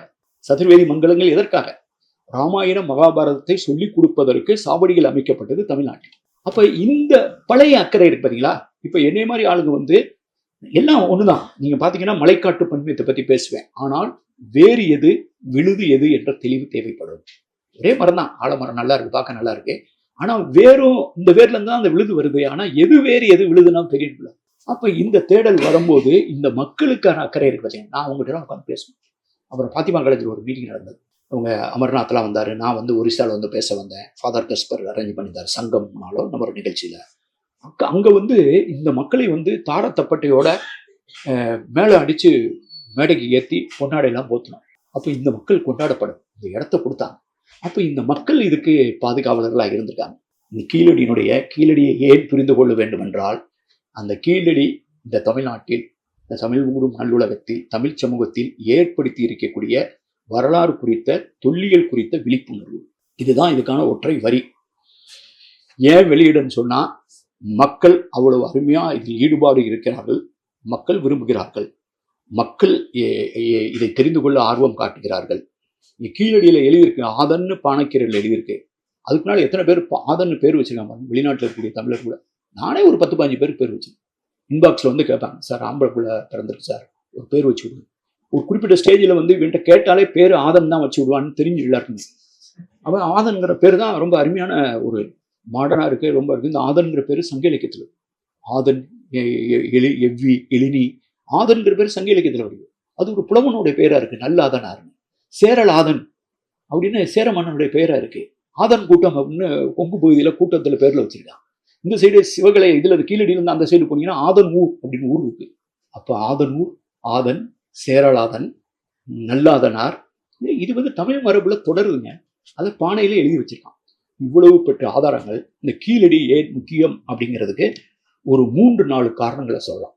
ஒன்று, இந்திய துணைக்கண்டத்தில் ஒரு நகர்மய பண்பாட்டுக்கான சான்று எங்கு கிடைத்தது, எங்கு கிடைக்கவில்லை, எப்போது கிடைத்தது என்பதை பற்றிய புரிதல். இந்த ஜான் மார்ஷல் வந்து ஹரப்பா மொஹஞ்சதாரோவில் இவ்வளவு பெரிய அருமையான நகரங்களை கட்டி, தெருக்கள் ஆக்கிரமிப்பே இல்லாத தெருக்கள், கம்பி சட்டம்னு சொல்லுவாங்க, கிரிட் அயர்ன் பேட்டர்ன், குறுக்க இப்படி போகும், குப்பை தொட்டி இருக்கு, பெரும் குளிப்பறை இருக்கு, குளிப்பறை பக்கத்துல வந்து ட்ரெஸ் மாத்துறதுக்கு தனித்தனி அறைகள் இருக்கு. அந்த குளிக்கிற இடத்துல வந்து தண்ணி அதிகமாக இருந்ததுன்னா அதை வலிக்கி விட்டுருவான்ட்டு அதை வந்து இந்த இது இருக்குல்ல நம்ம பாத்ரூமில் போடுவோம்ல ஆன்டிஸ்கிட், அது மாதிரி சொரப்பாக்கிடலாம். அந்த கீழே இருக்கிறது வந்து சொரப்பாக்கிடும். ஒரு டைல்ஸுக்கு இன்னொரு டைல்ஸுக்கு நடுவில் வந்து ஒரு கேப் இருக்கும்போது அது வழியா தண்ணி லீக் ஆகிட்டு பிட்டுமன் இருக்குல்ல தார், அது இயற்கையாகவே கிடைக்கும். பிட்டுமன் வந்து கலந்த நிலக்கரி கலந்தது வந்து பிட்டுமன் அப்படின்னு இருக்கும். அந்த பிட்டுமன் கலந்த அந்த இதை வந்து இந்த ரெண்டு ஜாயிண்ட்டுக்கு நடுவில் வந்து அவன் வரிசையாக அதில் போட்டு அதை வெளியே விட்டுருக்கான். அப்போ அது வாட்டர் ப்ரூஃப். இந்த உலகத்தினுடைய முதல் வாட்டர் ப்ரூஃப் பேத்திங் பிளேஸ் மோஞ்சோதரா இருக்கு. தானிய கிடங்கு என்னத்தை அவன் சேர்த்து வச்சுனான், தானியங்கள் அவன் வந்து எதிர்காலத்துக்காக தேய்ச்சி வைக்கிறான். இந்த பகுதியெல்லாம் மேற்கு பகுதி எல்லாம் வந்து ஒரு மேயர், ஒரு நகர தலைவர், ஒரு பியூரோக்ரசி, ஹையர் பியூரோக்ரசி, ஒரு காலேஜ் என்று சொல்லப்படுகிற இடம், அரங்கம், திறந்த வெளி வெற்றிடங்கள், இந்த மாதிரி குளியல் இடங்கள், இந்த மாதிரியான பப்ளிக் பிளேஸ் எல்லாம் மேற்குல இருக்கு. ஈஸ்ட்ல வந்துன்னா லோயர் டவுன், அதை விட கொஞ்சம் உயரமா இருக்கு, கிழக்கு பக்கத்தில் இருக்கு. அங்கெல்லாம் வந்து ட்ரேடர்ஸ், அப்புறம் வந்து இந்த கைவினை கலைஞர்கள். இங்கேயும் குப்பை தொட்டி இருக்கு, அங்கேயும் குப்பை தொட்டி இருக்கு. தரைத்தளத்திலையும் வீடு இருக்கு, அதுலேயும் டாய்லெட் இருக்கு, கழிப்பறை இருக்கு. ஃபர்ஸ்ட் ஃப்ளோர்ல போட்டிருக்கேன், அங்கேயும் டாய்லெட் இருக்கு. அதுல இருந்து வெளியில தண்ணி வந்து ஒரு எல் ஜாண்ட் போட்டு, அந்த எல் ஜாண்ட் வந்து தரையில வந்து சாக்கடையில விழுது. அந்த சாக்கடை இன்னொரு பெரிய சாக்கடையில போய் விழுது. அந்த பெரிய சாக்கடை அதை விட பெரிய சாக்கடையில போய் அந்த கழிவு நீர் அந்த நகரத்தை விட்டு வெளியில போயிடும். நல்ல நீர் வர்றதுக்கு தனியா ஒரு வடிகால் வச்சிருக்காங்க. இதை விட வேற என்ன? உலகத்திலேயே பிரமிடு கட்டினதெல்லாம் பெருசு கிடையாது. பிரமிடு கட்டின பெரிய மன்னர் செத்து போயிட்டாருன்னா அவர் வச்சு புதைக்கிறதுக்கு 4 வருஷத்துக்கு முன்னால இருப்பாரு. அவர் அடிமை பெண்கள் எல்லாத்தையும் போட்டு புதைச்சு வைரம் வடிவூர்லாம் அவர் செலவழிக்கிற செத்ததுக்கு பின்னால செலவழிக்கிறதுக்கு பணத்தை வச்சு. அப்புறம் சுமேரியாவில் வந்து பெரிய பெரிய கோயில்கள், பெரிய அரண்மனைகள். இங்கே அரண்மனை இல்லை, கோயில் இல்லை, ஆனால் வாழ்ந்திருக்காங்க. குப்பை தொட்டி வச்சு வாழ்ந்திருக்காங்க. குப்பை தொட்டியை கட்டுறதை பற்றி இப்போ பெருமையாக பேசிக்கிட்டு இருக்கோம். இப்போ 2024-25 குப்பை தொட்டி இருக்கு, கழிப்பறை, வீட்டுக்கெல்லாம் கழிப்பறை போட்டுருக்கு. கழிப்பறையை பற்றி இப்போ பேசிக்கிட்டு இருக்கான். 5000 ஆண்டுகளுக்கு முன்னால் கழிப்பறையை கட்டி ஒருத்தர் வாழ்ந்திருக்கான். அதுதான் அன்றைய உலகத்தினுடைய மன்ஹாட்டன், அதுதான் அன்றைய உலகத்தினுடைய நியூயார்க். அன்னைக்கு தேதிக்கு கிராஸ் டொமஸ்டிக் ப்ராடக்ட் எங்கேயாவது அதிகமாக இருக்குன்னா அது அந்த சிந்துவெளி வணிகத்தில் இருந்ததுதான் ஜிடிபி அதிகமாக இருக்கும். அப்போ அப்படிப்பட்ட ஒரு வளமான ஒரு வாழ்வியல் சார்ந்த யதார்த்தமான வாழ்க்கை. இந்த ஜான் மார்சல் வந்து இதை கண்டுபிடிச்சு சொல்ற வரைக்கும் நம்ம என்ன நினைச்சிட்டு இருந்தோம் அப்படிங்கிறத நம்ம தெரிஞ்சுக்கணும். ஒன்று இலக்கியம், இன்னொன்று வந்து அகழாய்வு. அகழாய்வு ரீதியில அன்னைக்கு தேதிக்கு ஜான் மார்சல் கண்டுபிடிக்கும்னால நம்ம என்ன நினைச்சுக்கிட்டோம்னா, பீகார்ல வந்து ராஜகிருகம்னு ஒரு ஊர், ராஜ்கீர் அப்படின்னு பேர். அந்த இடத்துல தோண்டும் போது ஒரு செவுரு கிடைச்சு. அந்த செவுரு வந்து செங்கலால் பட்ட சுகர். அந்த செங்கல் வந்து பெரிய பெரிய செங்கலா இருக்கும். அதை சிந்துவெளி செங்கலோட ஒப்பிட முடியாது. நான் வந்து சிந்துவெளி செங்கல், கீழடி செங்கல், ராஜ்கீர், கங்கை சமவெளி செங்கல்லாம் அந்த அளவை ஒப்பிட்டு எழுதியிருப்பேன். இதுவும் இந்த கீழடி செங்கலும் இந்த மோகஞ்சதாரோ செங்கல் மாதிரி அச்சு அசலா இல்லை, ரெண்டுக்கு வித்தியாசம் இருக்கு. ஆனா கொஞ்சம் நெருக்கி வருது. அந்த கங்கை சமவெளி செங்கலோட தேடும் போது இது பரவாயில்லையா இருக்கு. அப்ப அந்த செங்கல் யாரு கொண்டாடுனா அப்படிங்கிறது எல்லாருமே இன்னைக்கு வரைக்கும் ஆர்கியாலஜிஸ்ட் மட்டும், ஆர்கிடெக்ட், சிவில் இன்ஜினியர்ஸ்லாம் சொல்றது ஒரு எக்ஸலண்ட் ப்ரொபோர்ஷன். அதாவது நீளம் எவ்வளவு இருக்கணும், அதனுடைய அகலம் அதுல எத்தனை ரேஷியோ இருக்கணும், அதனுடைய உயரம் எப்படி இருக்குது, ஒரு கிளாசிக்கல் ரேஷியோ. அந்த ரேஷியோ தான் ஒரு கட்டடத்தை அப்படி. அது கட்டடம்னா என்ன? கட்டும் இடம் கட்டடம். கட்டியது கட்டளைக்கு உட்பட்டு கட்டிய இடத்தில் இருந்தால்தான் அதுக்கு பேர் கட்டடம். அதனாலக்கு அந்த கட்டளைக்கு கட்டுப்படுவதனால்தான் இந்த செங்கலை அறுக்கிற அந்த சூளையிலிருந்து அந்த அறுக்கிறதுக்கு பேர் செங்கல் கட்டளைன்னு பேர். அது தங்கத்தை உரத்தி பார்த்து இதை என்ன கரெக்டா இருக்கான்னு சொன்னா அதுக்கு பேர் கட்டளைக்கல். அது வந்து கட்டளை, அதை வந்து ஆர்டர். அப்பதான் இந்த இதெல்லாம் பார்த்துட்டு தான் ஜான் மார்சல் சொல்றாரு, ஒரு பியூரோ ஆஃப் ஸ்டாண்டர்ட் இருந்தால் இல்லைன்னா இதை வந்து இம்ப்ளிமெண்ட் பண்ணியிருக்க முடியாது. ஒரு பெரிய பியூரோக்ரசி, ஒரு சிவிலைசேஷன், ஒரு பியூரோ ஆஃப் ஸ்டாண்டர்ட், ஒரு தரக்கட்டுப்பாட்டு நிறுவனம் மாதிரி செயல்பட்டு ஒரு அரசு செயல்பட்டு இருந்தாதான் ஒரே மாதிரி எழுத்து இருக்கும், ஒரே மாதிரி நிர்வகிக்கல் இருக்கும், ஒரே மாதிரி எடைக்கல் இருக்கும், முடிவு பெறாரு. இது கிடைக்கிறதுக்கு முன்னால ராஜகிருகத்துல கிடைச்ச அந்த சுவர் தான் இந்தியாவின் மிக பழமையான சுவர் என்று எல்லோரும் நம்பிக்கொண்டிருந்தார்கள். இந்தியாவும் நம்பியது, அகழாய்வாளர்களும் நம்பினார்கள், வரலாற்று ஆய்வாளர்களும் நம்பினார்கள். அதை தலைகீழ புரட்டி போட்டது சிந்துவெளி ஆய்வு. அதன் மூலம் என்னாச்சு, இந்த கங்கை சமவெளியில் இருந்த நகரம் வந்து நகரமயமாக்கல், செகண்ட் அர்பனைசேஷன் என்று அழைக்கப்பட்டது. 2ஆம் நகர்மயமாக்கல். எது முதல் நகர்மயமாக்கல்? சிந்துவெளி. அதுக்கு வந்து ஃபர்ஸ்ட் அர்பன் கிளைமாக்ஸ் பேர். அதாவது நகர நாகரிகத்தினுடைய உச்சகட்டம் அப்படின்னு. அது ஒரு ஃபர்ஸ்ட் அர்பன் கிளைமாக்ஸ்.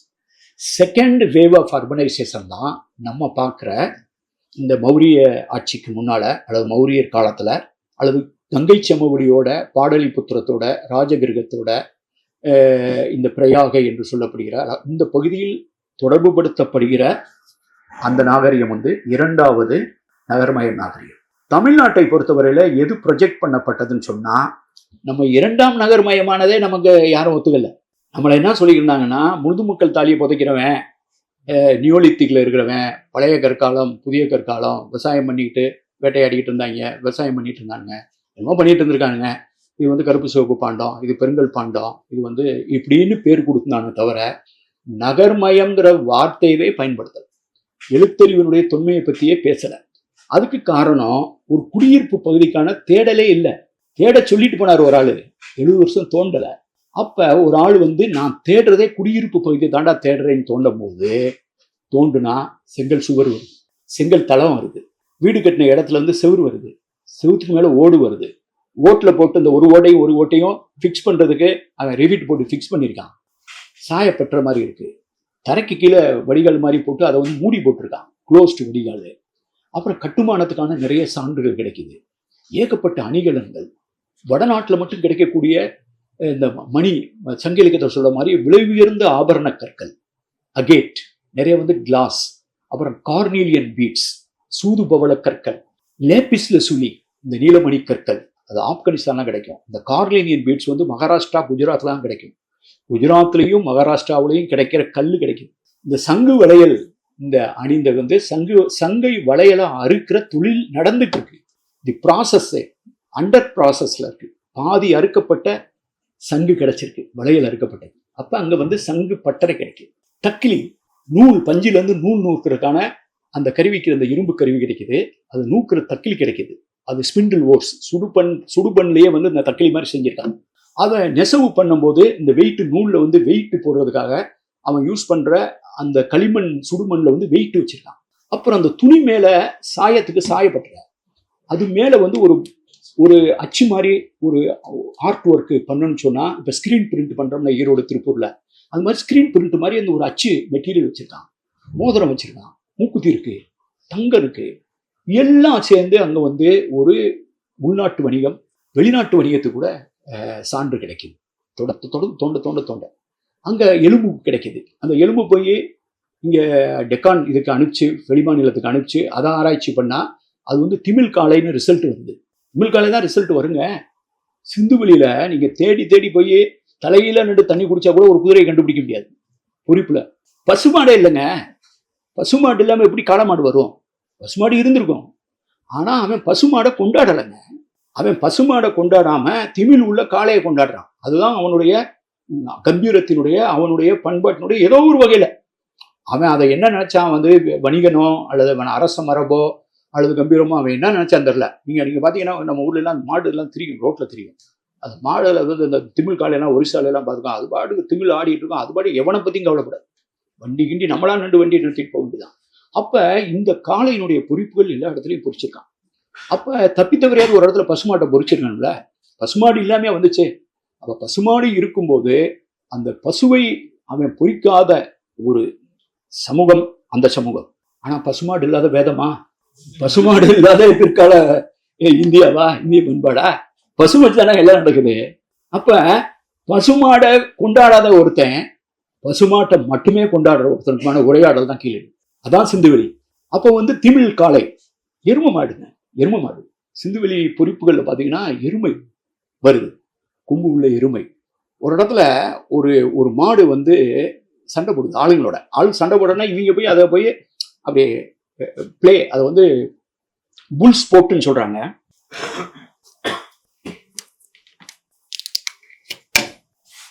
அதை வந்து புல் ஸ்போர்ட்னு சொல்றாங்க. அந்த புல் ஸ்போர்ட்ல வந்து ஒரு மாடு, அதை நான் வந்து இந்த ஸ்டடி பண்ணும்போது நாங்கள் இதை பற்றி ரொம்ப திங்க் பண்ணோம். என்னுடைய நேர்காணல்கள், என்னுடைய அசைவு காணொளி, என்னுடைய அனிமேஷன் நான் கிரியேட் பண்ணது ட்ராட்ஸ்கி மருது வச்சு, இதெல்லாம் மீடியாவில் கூட வந்தது. நான் ஒரிசாவில் இருக்கும்போது அனுப்பிச்சினேன். அவன் ஒரு மாடு, நாங்கள் நினச்சோம் ஒரு மாடு ஒருத்தனை குத்தி தூக்குது, அவன் அப்படியே இங்கே எங்கே அங்கே விழுகிறத வந்து இது ஒரு அனிமேஷன் மாதிரி காட்டுது அப்படின்னு நினச்சோம். ஆனால் திருப்பி அதை க்ளோஸாக ஸ்டடி பண்ணும்போது இது ஒருத்தன் கிடையாது, 2-3 பேர் 3-4 பேர் அப்படின்னு. ஏன்னா 5 பேர் 6 பேர் விழுகிறான். ஒருத்தன் தலை இந்த சைடு போய் விழுது, இன்னொருத்தன் வந்து தலை வந்து ஜஸ்ட் ஆப்போசிட். அப்புறம் இன்னொருத்தன் வந்து காலுக்கிட்ட விழுகிறான், ஒருத்தன் அப்படி போய் விழுகிறான். இப்படி ஒரு 5 பேர் இருக்கான்னா ஒரே ஆள் வந்து இப்படி போய் சரி ரிவர்ஸ்ல எப்படி வருவான்? இதுக்கு விட நீங்க பார்க்கறான்னா அலங்காநல்லூர், பாலமேடு, அவனியாபுரம் ஜல்லிக்கட்டு அன்னைக்கு டிவி முன்னால உட்காந்தாலே தெரியும் எப்படி எப்படிதான் பறந்து போய்வேன். நான் அதுக்கு வந்து ஒரு கேமராமேனை போட்டு 2019 ஜனவரி அந்த ஜல்லிக்கட்டப்ப இந்த புக்கில் போடுறதுக்காகவே படம் எடுக்கிறதுக்காகவே ஆரம்பிச்சேன். அதுல இல்ல சின்னத்துல வர்றது அப்படியேங்க ஆள் பறக்கிறான். இன்னைக்கு இது ஒரு ஒரு வாழும் பண்பாடா இந்தியாவுல எங்கேயே இருக்குன்னு சொன்னா அந்த திமிழ்காலை ஏறு தழுவல் அதுல கை வைக்க எப்படி மெரினால கூட்டம் போட்டாங்க. அப்ப எங்கேயோ ஒரு இடத்துல இது வேற எங்கேயாவது இருக்கா? இந்த கம்பாலான்னு சொல்லி ஒரு எருமையை வச்சு சகதியில ஓட்டிட்டு போறது கர்நாடகாவில், இன்னொரு எருமையை வச்சு ஓடுற வைக்கிறது கேரளாவில் ஒன்று இருக்கு. அப்படியே இருந்தா கூட தென்னிந்தியாவில் மட்டும்தான் இருக்கு.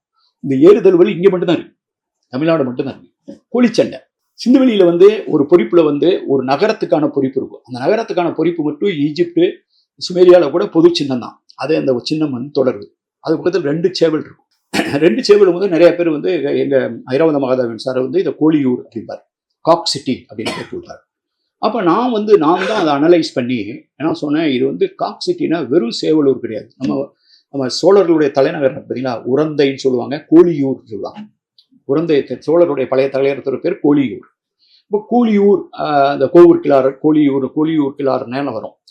இந்த கோழியூர் அப்படிங்கிறது வந்து அப்படி என்ன கோழி வந்து ஒரு அபூர்வமான பறவையா? ஏதாவது ஒரு பெண் குயின் திடீர்னு வந்ததுனா கூட இங்கே மதுரை பக்கத்தில் பெண் குயின் இருந்துச்சுன்னா பெண் குயின் ஊர்னு வைக்கலாம். கோழி எல்லா ஊர்ல தானங்க இருக்கு. அப்போ கோழியூர்னு ஏன் பேர் வைக்கணும்? அந்த கோழிக்கு ஏதோ ஒரு விசேஷம் இருக்கு அப்படிங்கிறது. நீங்க சோழருடைய இந்த நாணயம், சங்ககால சோழர் நாணயத்துல பாத்தீங்கன்னா ஒரு யானை ஏற்று சண்டை போடுது ஒரு கோழி சேவல். அது அந்த சோழர் நாணயம் வந்திருக்கு. நீங்க போங்க திருச்சி பக்கத்துல வந்து அந்த திருச்சி பக்கத்துல ஒரு கோயில் இருக்குங்க, என் புக்கில் கூட போட்டிருப்பேன். அதுல வந்து உரந்தைன்னு, அதுக்கு பழைய உரந்தைன்னு சொல்லுவாங்க, அங்கே ஒரு கோயில் இருக்கு. அந்த கோயிலில் ஒரு புடைப்பு சின்னத்தை, அது பின்னால் வந்த புடைப்பு சின்னம் தான், அதில் அந்த ஸ்டோரி அப்படியே திருப்பி போச்சிருக்கான்.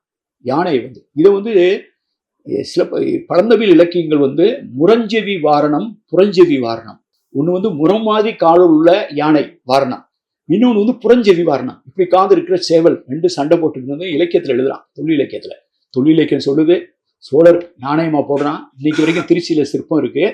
அது வந்து அங்க நாங்க பார்க்கும்போது அந்த சேவல் சண்டை சேவல், ஏன்னா வால் இப்படி எரெக்டடா இருக்கு, கால் தரையிலே படலை. அப்போ இந்த சண்டை கோழிக்கான பெயர் பெற்ற இடம் அப்படின்னு சிந்துவெளியில் இருக்கு. அரசலாபுரம் ஈந்தலூர் அப்படின்னு திண்டிவனத்து பக்கத்துல 7ஆம் நூற்றாண்டுல ஒரு கல்வெட்டு எழுப்பப்பட்டது. சண்டை போட்ட கீழச்சேரி சேவலுக்கும் மேலச்சேரி சேவலுக்கும் சண்டை போட்டு அதுல ஒன்று செத்து போகுது. அந்த கீழச்சேரி சேவல் செத்து போனதுக்கு அந்த சேவலுக்கு வந்து ஒரு செல்ல பேர் வச்சிருக்காங்க. அது பேர் பொற்கொற்றி, கோல்டன் கா அல்லது கோல்டன் ஹென். அந்த பொற்கொற்றின்னு வச்சு அதுக்கு ஒரு நடுகள், அந்த சேவலுடைய சின்னத்தை பொறிச்சு நடுகள் வச்சிருக்காங்க. இந்தியாவிலேயே சேவலுக்கு நடுகள் வச்ச ஒரு இடம் இருக்குன்னு சொன்னா அது தமிழ்நாடு தான். ஆடுகளம்ங்கிற ஒரு படத்தை தமிழை தவிர வேற எந்த மொழியிலுமே எடுக்க முடியாது. நீங்க எந்த படத்தை வேணாலும் எதுலைனாலும் டப்பிங் பண்ணி போட்டு பாருங்க, ஆடுகளத்தை மட்டும் இந்தியில டப்பிங் பண்ணி போட்டு பாருங்க, ஒரு தன்மையே புரியாது. எதுக்கு நீங்க சண்டை போட்டுருக்காங்க, எதுக்கு அந்த கிழமை, எதுக்கு இவனுக்கு என்ன நடக்குது? அவனுக்கு புரிஞ்சது வந்து இந்த பொண்ணு அங்க இருக்க வர ஒரு ஆங்கிலோ இந்தியன் அந்த மேட்டரை தவிர இவனுக்கு இந்த கோழி மேட்டரே புரியாது. ஏன்னா அதுக்கான பண்பாட்டு களம் இருந்தா மட்டும்தான். ஹரப்பால தான் இருக்கும். ஆடுகளம் படம் தமிழ்நாட்டில் மட்டும்தான் எடுக்க முடியும். சேவலுக்கு வந்து நடுகள் வச்சானா இங்கதான் வச்சிருப்பான். அப்ப இந்த பண்பாட்டு தொடர்ச்சியை பற்றி நாங்கள் பேசிக் கொண்டிருக்கும் போது இதெல்லாம் நான் இந்த மேட்டர்லாம் நான் பேசினப்ப கீழடி பிக்சர்லேயே இல்லை. 2010 கோவை செம்மொழி உலக செம்மொழி மாநாட்டுக்கு நான் அழைக்கப்பட்டு டெல்லியில இருந்து வந்து பேசுறேன். நான் வந்து அஸ்கோ பர்போலா ஐராவத மகாதேவன் முன்னிலையில வந்து நான் வந்து என்னுடைய பேப்பரை ப்ரெசென்ட் பண்றேன் ஆங்கிலத்துல. கொற்கை வஞ்சி தொண்டி காம்ப்ளெக்ஸ், கேவிடி காம்ப்ளெக்ஸ்.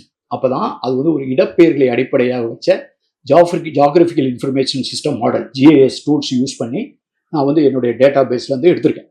சங்க இலக்கியம், பழந்தமிழ் கல்வெட்டுக்கள், என்னென்ன ஊர் பெயர்கள், என்னென்ன தலைவர்களுடைய பெயர்கள்லாம் சொல்லுதோ அதை எல்லாம் அப்படியே கொத்து கொத்தா சிந்துவெளி பகுதியில், ஆப்கானிஸ்தான், பாகிஸ்தான், குஜராத் இந்த பகுதியில் கண்டுபிடித்து நான் வந்து இதை அந்த டார்கிட்ட கொடுத்தேன்.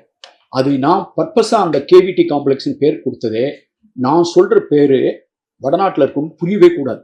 நான் இப்போ வந்து மதுரை அப்படின்னா, நான் மதுரைக்காரங்கிறக்க பெருமைக்கு மதுரை அப்படின்னு பேர் வச்சா அது வந்து மதுரான்னு ஒன்று இருக்கு ஆக்ராக்கு பக்கத்தில் அப்படின்னா அந்த மதுரா தான். ஆமாம். அப்போ அவன்கிட்ட நான் பேச்சுவார்த்தை நடத்த முடியாது. அந்த மதுரை தான் மதுராபுரி அப்படின்னு நம்மளும் தமிழில் பாட்டு எழுப்பான். மதுராபுரியின் தமிழ் சங்கம்னு ஒரு சினிமாவில் கூட ஒரு பாட்டு வந்துச்சு. அப்போ இந்த மாதிரி அந்த மதுரையும் போட்டு இது போட்டுருவாங்க. அதனால தான் நம்ம இங்கே ஜாக்கிரதையாக எழுதணுங்கிறேன். இன்னொன்று வந்து காஞ்சி நான் கணக்கில் எடுத்துக்கல. ஏன்னு கேட்டிங்கன்னா சமஸ்கிருத ஸ்லோகத்திலேயே ஒன்று நகரேச காஞ்சின்னு இருக்கு. அப்போ அந்த காஞ்சி தான் இந்த காஞ்சின்றான். அப்போ நான் எடுக்கிற பேர் வந்து அவன் கேள்விப்பட்டிருக்கவே கூடாது. அதை கேட்டவனே இவன் என்ன சொல்றான்னு தான் அவனுக்கு தோணுமே தவிர இது ஊர் பேர்னு தெரியக்கூடாது. அப்படி சில பேர் வந்து நம்ம இலக்கியத்தில் தேடினாலும் நீங்க நம்ம இலக்கியத்தில் போய் அஸ்தினாபுரத்தை தேடினீங்கன்னா கிடைக்குமா? இந்திரபிரஸ்தா கிடைக்குமா? அது மாதிரி தான். அப்ப நமக்கு கிடைக்காத பேர் நம்ம சங்க இலக்கியத்தில் போய் பண்ணீங்கன்னா பின்னால கம்பராமாயணத்தில் கிடைக்கும். சங்க இலக்கியத்தில் போய் அயோத்தியான்னு தேடிங்கன்னா கிடைக்குமா? அப்படி மாதிரி அவனுக்கு கிடைக்கவே தெரியாத பேரு கிரீக் அண்ட் லத்தீன் மாதிரி இருக்கிற பேரா நான் தேர்ந்தெடுத்து சங்க இலக்கியத்தில் எடுக்கிறேன். அதுலதான் கொற்கை, வஞ்சி, தொண்டி இது 3 என்னுடைய மிக முக்கியமான நகரங்கள். அவை இல்லாமல் தமிழ்நாட்டின் அடையாளத்தை மீள்கட்டமைக்கவே முடியாது. அப்படிப்பட்ட அடையாளங்கள் சேரன், சோழன், பாண்டியன், மாறன், வழுதி, கொற்கை, வஞ்சி, தொண்டி, நேரி, வாயில், கண்ணகி, புகார், பூம்புகார், கோவலன் இதெல்லாம் இடப்பெயர். அதியமான், நெடுமான், அஞ்சி, பாரி, ஓரி, வேகன் இது எல்லாம் இடப்பெயர். எங்க? சிந்துவெளியில. இதை வந்து நான் வந்து இங்க கோயம்புத்தூர்ல சொல்லி நான் சொன்னோம்னா அஸ்கோ பர்பாலா முன்னாள் சொன்னேன், என்னடா ரொம்ப சீரியஸான எவிடன்ஸா இருக்கு. அவரே வந்து மேலகம் மெலுகா அப்படிங்கிற ஒரு இடப்பெயர் வந்து சிந்துவெளியை குறிக்குதுன்னு கண்டுபிடிச்சதா அவ்வளவு எப்பித்தட்டோட எழுதியிருப்பார், அப்ஜெக்டிவோட. The most important single most significant linguistic evidence found is a place name அப்படின்னு எழுதியிருப்பார். அவர் எப்பயுமே உணர்ச்சி வசப்பட்டு எழுத மாட்டார். ஆனா இந்த எவிடன்ஸுக்கு இவ்வளவு எப்பித்தட் கொடுத்தார். இந்த ஒரு எவிடன்ஸுக்கு மேலகம்ங்கிறதுக்கு இவ்வளவு எப்பித்தட் கொடுத்தாருன்னா மேல் மேற்கு கீழ் கிழக்கு அப்படிங்கிற அந்த பேரடைம் இந்த சிந்துவெளியுடைய நகர்மய பண்பாட்டோடு ஈடுபடுத்திய எங்களுடைய கண்டுபிடிப்புக்கு எவ்வளவு வெயிட். இந்த கொற்கை, வஞ்சி, தொண்டி, மாறன், வழுதி, பாண்டியன், சேரன், சோழனுக்கு எவ்வளவு வெயிட். இந்த கடையெழு வள்ளல்களுடைய பேருக்கு என்ன வெயிட்.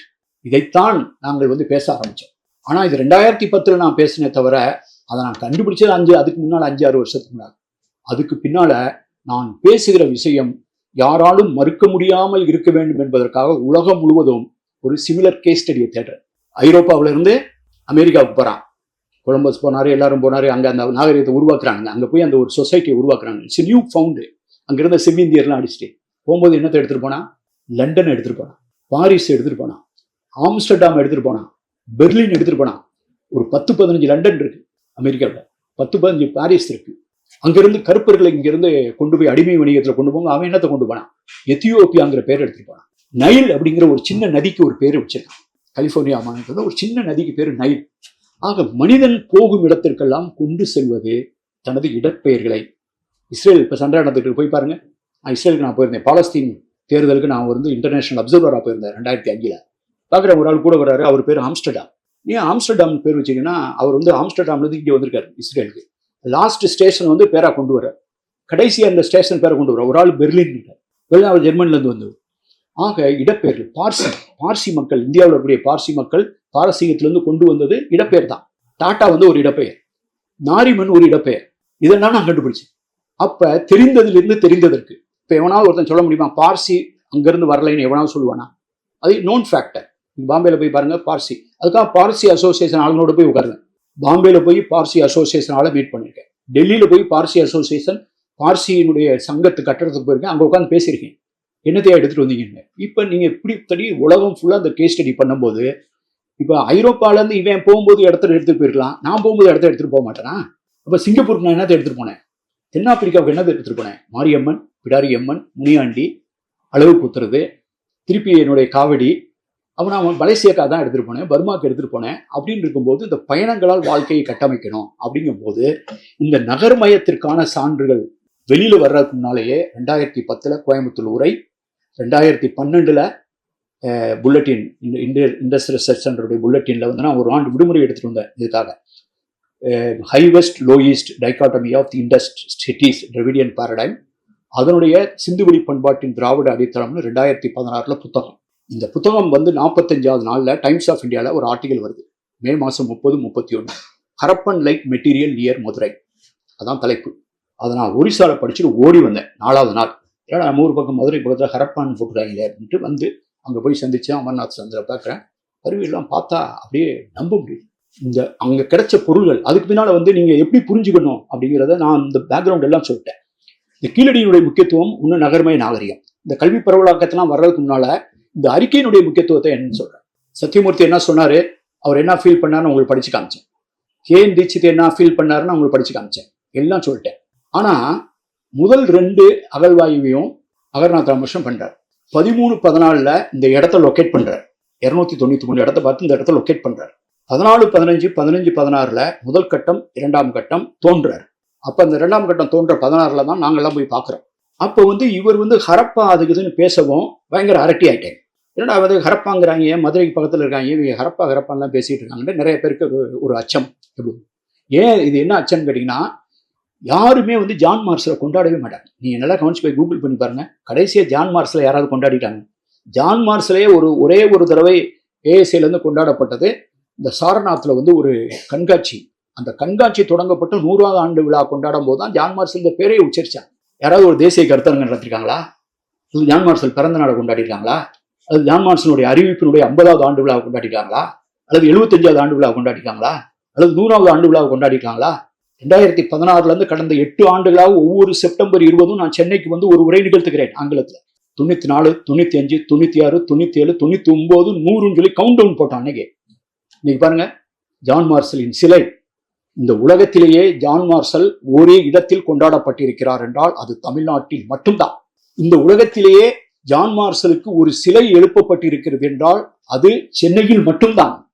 இந்த உலகத்தில் இன்றைக்கு தேதிக்கு சிந்துவெளியை பற்றி ஒரு சீரியஸான உரையாடல் 3 நாள் பன்னாட்டு கலந்தர்க்கம் நடந்திருக்கிறது என்றால் அது சென்னையில் மட்டும்தான். அதே மாதிரி சிந்துவெளி குறியீடுகளுக்கும் பானைக்கீரலுக்கும் உள்ள ஒப்புமையை ஆராய்ந்து அந்த இதுக்கு வர்றேன் நான். ஒரு தனி புத்தகம் போடப்பட்டிருக்கிறது என்றால் அது தமிழ்நாட்டில் தான். சிந்துவெளி பொறிப்புகளை யாராவது வாசித்து காட்டினால், எல்லாரும் ஒப்புக்கொள்ளும்படி வாசித்து காட்டினால் $1 மில்லியன் கொடுக்கப்படும் என்று அறிவிக்கப்பட்டது தமிழ்நாட்டில் தான். இப்போ ஒரு கருத்தரங்கத்தை அறிவிச்சிருக்காங்க ஏஎஸ்ஐல இருந்து. அவங்க வாசிக்க போறதா? ரொம்ப மகிழ்ச்சி. இதற்குத்தானே நாங்கள்லாம் ஆசைப்பட்டோம். சிந்துவெளியை பேசுவோம், பொதுவெளியில வச்சு பேசுவோம். இவ்வளவு நாள் பேசாம இருந்ததை, தோண்டாத துயரத்தை தோண்டி தீர்ப்போம், தேடாத துயரத்தை தேடி தீர்ப்போம், படிக்காத துயரத்தை படித்து தீர்ப்போம்.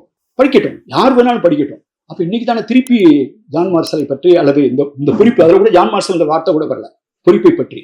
இப்ப இதுக்கு நடுவில் என்னென்ன நடந்துகிட்டு இருக்குது, ஏன் இந்த அறிக்கை அப்படிங்கும்போது இவரை இடமாற்றம் செய்யறாங்க. இடமாற்றம் செய்யும் போது அவர் அப்பயே ரொம்ப ஒரு கவலைக்கிடமான ஒரு தான். பொதுவாக நான் தேர்தல் ஆணையத்தெல்லாம் வேலை பார்த்துருக்கேன். நாங்கள் பொதுவாக என்ன விரும்ப மாட்டோம்னா, ஒரு ஆள் ரொம்ப வருஷமா கலெக்டரா, ரொம்ப வருஷமா டிஜியா, சீஃப் செக்ரட்டரியா இருந்தா அந்த ஆளை முதல்ல நான் தூக்கிடுவேன். எலெக்ஷன் நடத்தும் போது எப்ப இருந்து வர்றாரு, யார் அப்பாயின்மெண்ட் பண்ணாதுன்னா ஃபுல் ஜாதகமே எடுத்துருப்போம். உத்தரப்பிரதேச தேர்தல், பீகார் தேர்தல் எல்லாம். ஏன்னா ஒரு இடத்துல 3 வருஷம் தங்கிட்டாருன்னா லோக்கல் எம்எல்ஏ, எம்பி இவங்களாம் ரொம்ப பழகிடுவார், ரொம்ப க்ளோஸ் ஆகிடுவார். அதனால தேர்தல் நேரத்தில் பொதுவாக அந்த பரிச்சயம் இல்லாத புது ஆளை கொண்டு போடும். இது தேர்தலுக்கு தேவை. ஆனா அகழ்வாய்வுக்கு இதுக்கு நேர்மாறான தேவைதான். ஒரு ஆள் ஒரு இடத்துல 5 வருஷம் இருந்தான்னா அது மெரிட்டு, 10 வருஷம் இருந்தான்னா அதை விட மெரிட்டு. ஆனா ஒரு புதிய டிரான்ஸ்ஃபர் கொள்கையை கொண்டு அதிகபட்சம் 2 வருஷத்துக்கு மேல இருக்கவெல்லாம் டிரான்ஸ்ஃபர் பண்ண சொல்லி அது 22 பேரை 23 பேரை டிரான்ஸ்ஃபர் பண்ண, இவரை மட்டும் டிரான்ஸ்ஃபர் பண்ணல, 22 பேரோட சேர்ந்துதான் இவர் போயிருக்காருன்னா அப்படி என்ன உலகத்துல இல்லாத விஷயம்? அதனால ராணுவ ரகசியமா? ராணுவ ரகத்தையே அவன் கொடுத்துக்கிட்டு இருக்கான். ராணுவ ரகசியத்துல இல்லையா, தோன்றவங்களுக்கு அங்கேயே இருந்து தோணுனாதானே கிடைக்கும். அவர் அஸ்ஸாமுக்கு போயிடுறாரு. தனிப்பட்ட முறையில் நாங்களாம் எவ்வளவோ ஃபீல் பண்ணோம், இன்னும் முயற்சிப்போம். போயிட்டார், டிரான்ஸ்ஃபர் பண்ணியாச்சு. புதுசாக ஒருத்தர் வர்றார். புதுசாக அவர் தோன்றார். அவர் தோண்டும் போது நிறைய பேர் எல்லாரும் போய் புதுசான ஆள்கள்லாம் போய் எல்லாம் பார்க்குறாங்க. அவர் தோண்டிட்டு இருக்கும்போதே இதே மாதிரி மீடியா ஏற்கனவே இது எதுக்காக நான் சொல்ல கேட்டீங்கன்னா, இதை வெளியில் கொண்டு மீடியா 2016 அந்த மே மாதம் 30, 31 அப்படி ஒரு கட்டுரை வந்திருக்காட்டினா இந்த விஷயம் அவ்வளவுதான் வெளியில் வந்திருக்காது. நானும் அங்கேருந்து ட்ராவல் பண்ணி விட்டுருக்க மாட்டேன். அநேகமாக அமர்நாத்து கூட ஆபத்து வந்திருக்காது. இது ஒர்க்ஸ் போத்துவே, அது பரவாயில்ல. சில நேரங்களில் நீங்க சில சிலுவையை தூக்கித்தான் தீர வேண்டும், சில விலையை கொடுத்துத்தான் தீர வேண்டும் அப்படின்னு சொன்னா ஒருத்தன் விலை கொடுத்துருக்கான். அப்ப தூக்கி அடிச்சதுக்கு பின்னால இன்னொரு ஆள் வர்றார். அப்ப இன்னொரு ஆள் வந்தபோது தோண்டும் போது உண்மையை தோண்டினால் என்ன கிடைக்கும்? அந்த தோண்டின மாதிரியில கிடைக்கும். ஒரு விவசாயி என்ன சொன்ன மாதிரி இவர் தோன்றாரு, கொஞ்சம் லேசா ஒரு 40 அடி தோன்றாரு. தோண்டிட்டு அப்படி மௌமே சுரத்து இல்லாம இருக்கு. அப்புறம் மீடியாலாம் ஊடகங்கள்லாம் போய் கேட்குறாங்க, என்னங்க அப்படின்ட்டு. அப்படிலாம் ஒன்றும் தெரியலையே அப்படிங்கிறார். போய் கூகுளில் போய் பாரு. அப்படிலாம் ஒன்றும் அந்த மாதிரி நகர்மையம் அந்த மாதிரிலாம் ஒன்றும் தெரியல. அவர் பேசுறத பார்த்தா சுரத்து இல்லாமல் பேசுறது கிட்டத்தட்ட ஊத்தி மூடினது இனிமேல் பண்ண போறாங்க மாட்டாங்கன்ட்டு. அப்பதான் கனிமொழி அட்வொகேட் இவங்க வழக்கு போடுறாங்க. சென்னை உயர்நீதிமன்றத்தினுடைய மதுரை கிளையில வழக்கு போட்டது. இந்த மாதிரி பஞ்சாயத்து மதுரையில் நடந்தாதான் கரெக்டா இருக்கும். மதுரையில கேஸ் போட்டு அவங்க வாதாடுறாங்க. ஒன்று மைசூருக்கு இந்த பொருளை எடுத்துட்டு போக கூடாதுன்னு வாதாடுறாங்க. அப்புறம் ஆர்ப்பாட்டங்கள்லாம் அறிவிக்கப்படுது. இவரை வந்து இவர் போனதுனால இப்போ வந்து எங்களுக்கு வந்து பயமா இருக்கு, எங்களுடைய வரலாறு மறைக்கப்படுதோ அப்படின்ட்டு. ஆனா அவங்க வந்து நீதியரசர்கள் வந்து ஸ்பாட் விசிட் பண்றாங்க. எங்கேயாவது கேள்விப்பட்டீங்களா? இந்த நாட்டில் இந்த மாதிரிலாம் நடக்குன்னா இங்க மட்டும் தான் நடக்க முடியும். அவங்க வந்து பார்த்துட்டு இவங்க எல்லாத்தையும் கேட்டுட்டு இங்க நிறைய விஷயம் கிடைச்சிருக்கு, இந்த ஆள் என்ன இப்படி சொல்றாருன்ட்டு கீழடியில் தொடர்ந்து அகழ்வாராய்ச்சி நடக்க வேண்டும் என்பது நீதிமன்றத்தின் ஆணை. நீதிமன்றத்தின் ஆணை. இன்னைக்கு சொல்லலாம் யார் வேணாலும் தோண்டணும்னு. நீதிமன்றம் சொன்னதுனால அந்த அந்த சூழலில் நீதிமன்றத்தினுடைய ஆணைக்கு கட்டுப்பட்டுதான் தோண்டுதல் தொடர்ந்தது. அப்ப அவங்க நிதி தர மாட்டாங்க அப்படின்னா யாரு தோண்டுவா அப்படின்னா, தமிழ்நாட்டில் இந்தியாவில் ஒரு மாநிலம் தனியாக தொல்பொருள் ஆராய்ச்சிக்கென்று தொல்பொருளுக்கென்று ஒரு தனி துறையை ஏற்படுத்தியது தமிழ்நாட்டில் தான் 1961. அதே மாதிரி பொது நூலக சட்டம் இந்தியாவில் எங்காவது இயற்றப்பட்டதென்றால் 1948 தமிழ்நாட்டில் தான். இந்த மாதிரி தமிழ்நாடு சில விஷயங்களில் வந்து எல்லாருக்கும் முன்னால நிற்கும். கல்வி பரவலாக்கம், பெண் உரிமை, சில கருத்தியல்களை முன்னால் தான் நிற்கும். அதே மாதிரிதான் வரலாற்றுக்கான கவலையும் அக்கறையும் ஆர்வத்திலையும் அது முன்னில் இருந்தது. 1961 தொடங்கினாங்க. இப்படி ஒரு டிபார்ட்மெண்ட் ரெடியா இருந்ததுனால தான் நம்ம சொல்ல முடிஞ்சது. இவங்களுக்கும் நோட்டீஸ் வந்திருக்கு, அவங்களுக்கும் நோட்டீஸ் போயிருக்கு. சரி, அவங்க தோண்டலைன்னா நாங்க தோண்டலைன்னு சொன்னா விட முடியாது. இது ஒரு அரசியல் ஆயிடுச்சு அப்பயே. இது வந்து கீழடி அரசியலாக்கப்படுகிறது என்று சொல்றாங்க. நான் தொடர்ந்து பேசுகிறேன். நான் வந்து தேர்தல் அரசியல் பேசுவதில்லை. ஏன்னா நாங்கள் நிறைய பேர் வந்து இங்க வந்துட்டு வந்துட்டு திருப்பி அரசியலுக்கு போவாங்க. நாங்க அங்கிருந்து வந்தவங்க. நான் படிக்கும் போதே போனவன். என்னை வந்து நீ இங்க இருக்காத, உனக்கு இது சரியா வராது, நீ ஐஏஎஸ் எழுதி கலெக்டர் ஆகின்னு சொன்னது பெருந்தலைவர் காமராஜர். என்னை தனி ஒரு நள்ளிரவில் என்னை காரில் அழைத்து செல்ல திண்டுக்கல் பாராளுமன்ற இடைத்தேர்தலின் போது எனக்கு ஒரு தொகுதியை ஒப்படைக்கப்பட்டிருந்தது. பல நெடுமாறனிடம் ஒப்படைந்தார். நான் அப்ப பயணம் பண்ணும்போது என்னை மீட்டிங்ல பார்த்துட்டு மாணிக்கம்பட்டிங்கிற ஊர்ல யாரா வேணும் கேட்டு என்னை வண்டியில உட்கார சொன்னாரு. பின்னால எனக்கு ஒரு கார் கொடுத்தாங்க, அம்பாசிடர் கார். பின்னால வண்டி இருந்தவும் அவர் இன்னும் பயங்கர காண்டாயிட்டார், கடுப்பாயிட்டாரு. கடுப்பாய் வண்டியா, உனக்கு வண்டி கொடுத்துருவாங்களா அப்படின்னாரு. சரி, அது பின்னால வரட்டு, நீ உட்காருன்ட்டு என்னை திட்டிகிட்டே வந்தவர். இந்த வேலையை நீ என்ன வந்து சுதந்திர போராட்டம் நடக்குது, நீ என்ன வந்து தேர்தல் பிரச்சாரம் பண்ற, அதனால என்ன 11:30 மணிக்கு ஒழுங்க மரியாதையை படிச்சு நீ வந்து சிவில் சர்வீஸ் எழுதணும், கலெக்டர் ஆகிருந்தேன். அதன் மூலமா தான் நான் படிச்சு ஒரே அட்டம்ப்ட்ல நான் ஐஏஎஸ் வந்தேன். என்னை இப்படி வழி நடத்தினார். அப்ப எங்களுக்கு வந்து தேர்தல் அரசியலாம் எனக்கு கிடையாது, ஆனால் பண்பாட்டு அரசியல். அதான் தொடர்ந்து நான் பொதுவெளியில் பேசுகிறேன். நம்ம ஒண்ணு மட்டும் புரிஞ்சுக்கணும். பண்பாடு இல்லாத அரசியல் இருக்கலாம், பண்பாடு இல்லாத அரசியல் இருக்கலாம், ஆனால் அரசியல் இல்லாத பண்பாடு இருக்கவே முடியாது. அரசியல் இல்லாத பண்பாடு இருக்கவே முடியாது. என்னைக்கு 4 பேர் சேர்ந்து குடியிருந்து பண்ணாலே அப்பயே 2 பேர் இருந்தா 3 அணியா பிரிஞ்சிருவாங்க. அப்ப அங்கேயே பாலிடிக்ஸ், ஒரு வில்லேஜ்லயே பாலிடிக்ஸ் கூட ஆயிரும். அது வந்துடும், குடிமா, அதுமா, இதுமா, மேல்குமா, அவன்மா, பெரிய இதுல வந்தம்மா, இதுல இருந்து வந்தம்மா, அதுல இருந்து வந்தம்மா, அப்படியே அரசியல் இது பண்ணுவான். அப்படியே வந்து கெட்டது. அரசியல் வந்து பண்பாட்டிலே இன்பில்ட்டுங்க. அரசியல் என்பது இன்பில்ட் இன் தி கல்ச்சர். அப்ப இந்த கல்ச்சரல் பண்பாட்டு அரசியலுக்காக போராடுறவன் அந்த பண்பாட்டில் அக்கறை உள்ள எவனும் போராடுவான். அதுக்கு அரசியலுக்கு சம்மந்தமே கிடையாது. ஆக கீழடி அரசியல் ஆக்கப்பட்டது என்பது தவிர்க்க முடியாது. அப்ப அது தோண்டப்படவில்லை அப்படிங்கிறத மக்கள் பயந்தது போதே அங்க அரசியல் வந்துருச்சு. அவங்க பயப்படுறாங்க, கோர்ட்டு தலையிடுது, இல்லைன்னா கோர்ட்டு தலையிடுமா, அப்ப தோன்றாங்க. அப்ப தோண்டும் போது என்ன வரணும், நீங்க எதுக்கு புரிஞ்சுக்கணும், கீழடியை நீங்க வந்து ஏன் கவனமா கையாளணும். ஏதாவது சந்தேகம் இருந்தா ஒரு வாட்ஸ்அப் போட்டுருங்க எழுதுறதுக்கு முன்னால. I will give a clarification. அது என்ன மேட்டர் கரெக்டா இருக்கான்னு சொல்றேன். அவங்க வந்து தோண்டும் போது இவர் 3வது வந்து தோன்றாரு. இப்போ அமர்நாத் ராமகிருஷ்ணன் போயிட்டார். அந்த 3வது இருக்கிறவர் தோண்டி அமர்நாத் ராமகிருஷ்ணன் தோண்ட மாதிரியே நிறைய மெட்டீரியல் வந்துகிட்டு இருக்குங்க அப்படின்னு சொல்லியிருந்தா யாருமே பயந்துருக்க மாட்டாங்க. அப்ப பயந்ததுனால அவங்க கோர்ட்டுக்கு போறாங்க. அடுத்து 4வதுல இருந்து தோண்ட ஆரம்பிக்கிறாங்க. 4வதுல இருந்து தோண்ட ஆரம்பிச்சு தொல்லியல் துறை அப்ப வந்து உதயச்சந்திரன் வந்து அப்பயே ஆணையாளர் இருக்காரு. அப்புறம் வந்து தோண்ட ஆரம்பிக்கிறாங்க. நாங்களாம் ஒரு விசாரணை வந்து பாக்குறோம். இது இந்த தோண்டுதல் நடக்குது. நடந்து 4, 5, 6, 7, 8, 9, 10 வரைக்கும் இப்ப நடந்துருச்சு. தோண்ட வந்துகிட்டே இருக்கு. இப்ப அங்க இருக்கக்கூடிய அருங்காட்சியகம் வந்து 4வதுல இருந்து அது 8வது வரைக்கும் நடந்த அந்த இதுல தோன்றினதை வச்சுதான் ஒரு அருங்காட்சியமே வந்திருக்கு. இப்ப நீங்க இவங்க சொல்றதை கேட்டு தோண்டாம விட்டுருந்தீங்கன்னு வைங்க, இந்த அருங்காட்சியகம் இருக்குமா? இத்தனை பேர் ஆதரவு பேர் வச்சிருப்பாங்க, அல்லது இந்த புரிதல் கிடைச்சிருக்குமா உங்களுக்கு? அப்ப எது முக்கியம், யாரு கரெக்ட்? ஒண்ணு அவர் சொன்னது கரெக்டா இருந்தா திருப்பி தோண்டும் போது ஒண்ணு கிடைச்சிருக்காதுல்ல. எப்படி தோண்டது, அப்ப யாரு கரெக்டா இருந்தா? அப்ப சரி, இது ஒரு வந்து நகர்மயத்திற்கான எடுத்துக்காட்டு. கீழடி இன்னொரு விஷயத்துக்கு ஏன் முக்கியம் அப்படிங்கிறது எழுத்தறிவு. எழுத்தறிவுங்கிறது ஒரு நாட்டினுடைய மிக முக்கியமானது. நம்ம வந்து ஹிஸ்டரி அல்லது ப்ரீ ஹிஸ்டரி எதை வச்சு பிரிக்கிறோம்? எழுதப்பட்டது வரலாறு. ஆனா எழுதப்பட்டதுங்கிறது வந்து உலகத்தில் இருக்கக்கூடிய மொழிகள்ல வந்து 95 விழுக்காடு மொழிகள்ல வந்து எழுத்து வரி வடிவமே இருக்காது. எழுத்து இல்லாத மொழிகள் தான் அதிகம். நான் இந்தியா ஃபுல்லா டிராவல் பண்ணி 100கணக்கான மொழி பேசின பழங்குடிகளை பார்த்திருக்கேன். எழுத்து இருக்கிறவங்க கம்மி தான். அப்ப அதுலயும் எழுதி வச்ச வரலாறே ரொம்ப லேட்டா வந்ததான். அப்ப மனித வரலாறு என்ற ஒரு நாடகத்தின் கடைசி அங்கம்தான் எழுதிய வரலாறு. எழுதாத வாழ்க்கை தான்.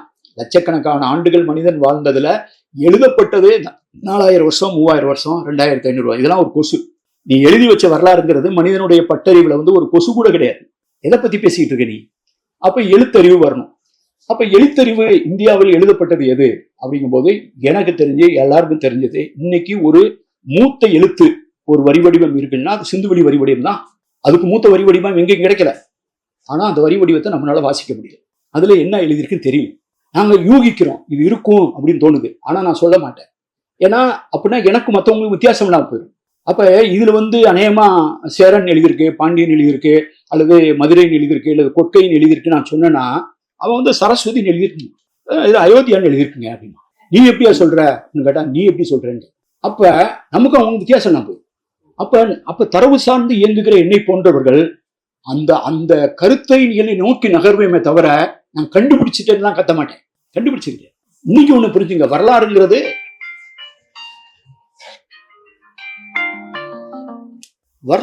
ஒரு ராக்கெட் சயின்ஸ் கிடையாது. ஒரு ஆர்கிமிடிஸ் பிரின்சிபலோ அல்லது நியூட்டனுடைய விதியோ கிடையாது. சயின்ஸே இஸ் கெட்டிங் சேஞ்சுடுங்க. முந்தா நாள் வரைக்கும் தெரிஞ்சதை நீங்க ஆர்டிபிஷியல் இன்டெலிஜென்ஸ் வேற மாதிரி சொல்றான். ஸ்டெம் செல் போட்டுட்டு இருக்கான். இன்னும் ஒரு 50 வருஷத்துல எவனும் சாக மாட்டான்னு வேற சொல்றான். அப்ப ஹிஸ்டரி சயின்ஸே கொஸ்டினுக்கு ஆகும் பொழுது நீ எழுதியிருக்க வரலாறுல என்ன, நீ எழுதியிருக்க இலக்கியம்னா என்ன? It's not there is nothing great about it. அப்ப இவ்வளவு பதற்றம் அடைய வேண்டிய தேவையில்லை. ஒரு ஆள் எழுதியிருக்காரு, சரி இந்த கல்வி அறிவு நாம பத்தி பேச ஆரம்பிச்சோம். அங்க எழுதியிருக்கு, என்ன எழுதியிருக்கு? சில விஷயங்களை கீறி இருக்காங்க.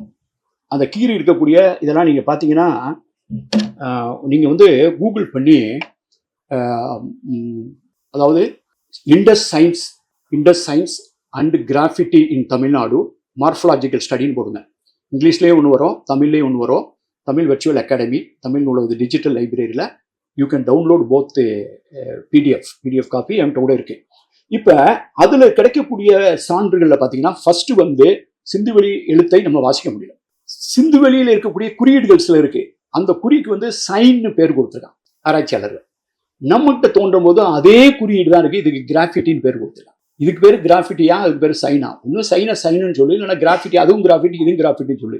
இப்ப ராஜன் சிவானந்தம் 2 பேரும் சேர்ந்து அதை தெளிவா ஸ்டடி பண்ணி இப்ப நாங்க அதை டிஜிட்டைஸ் பண்ணிட்டு இருக்கோம்.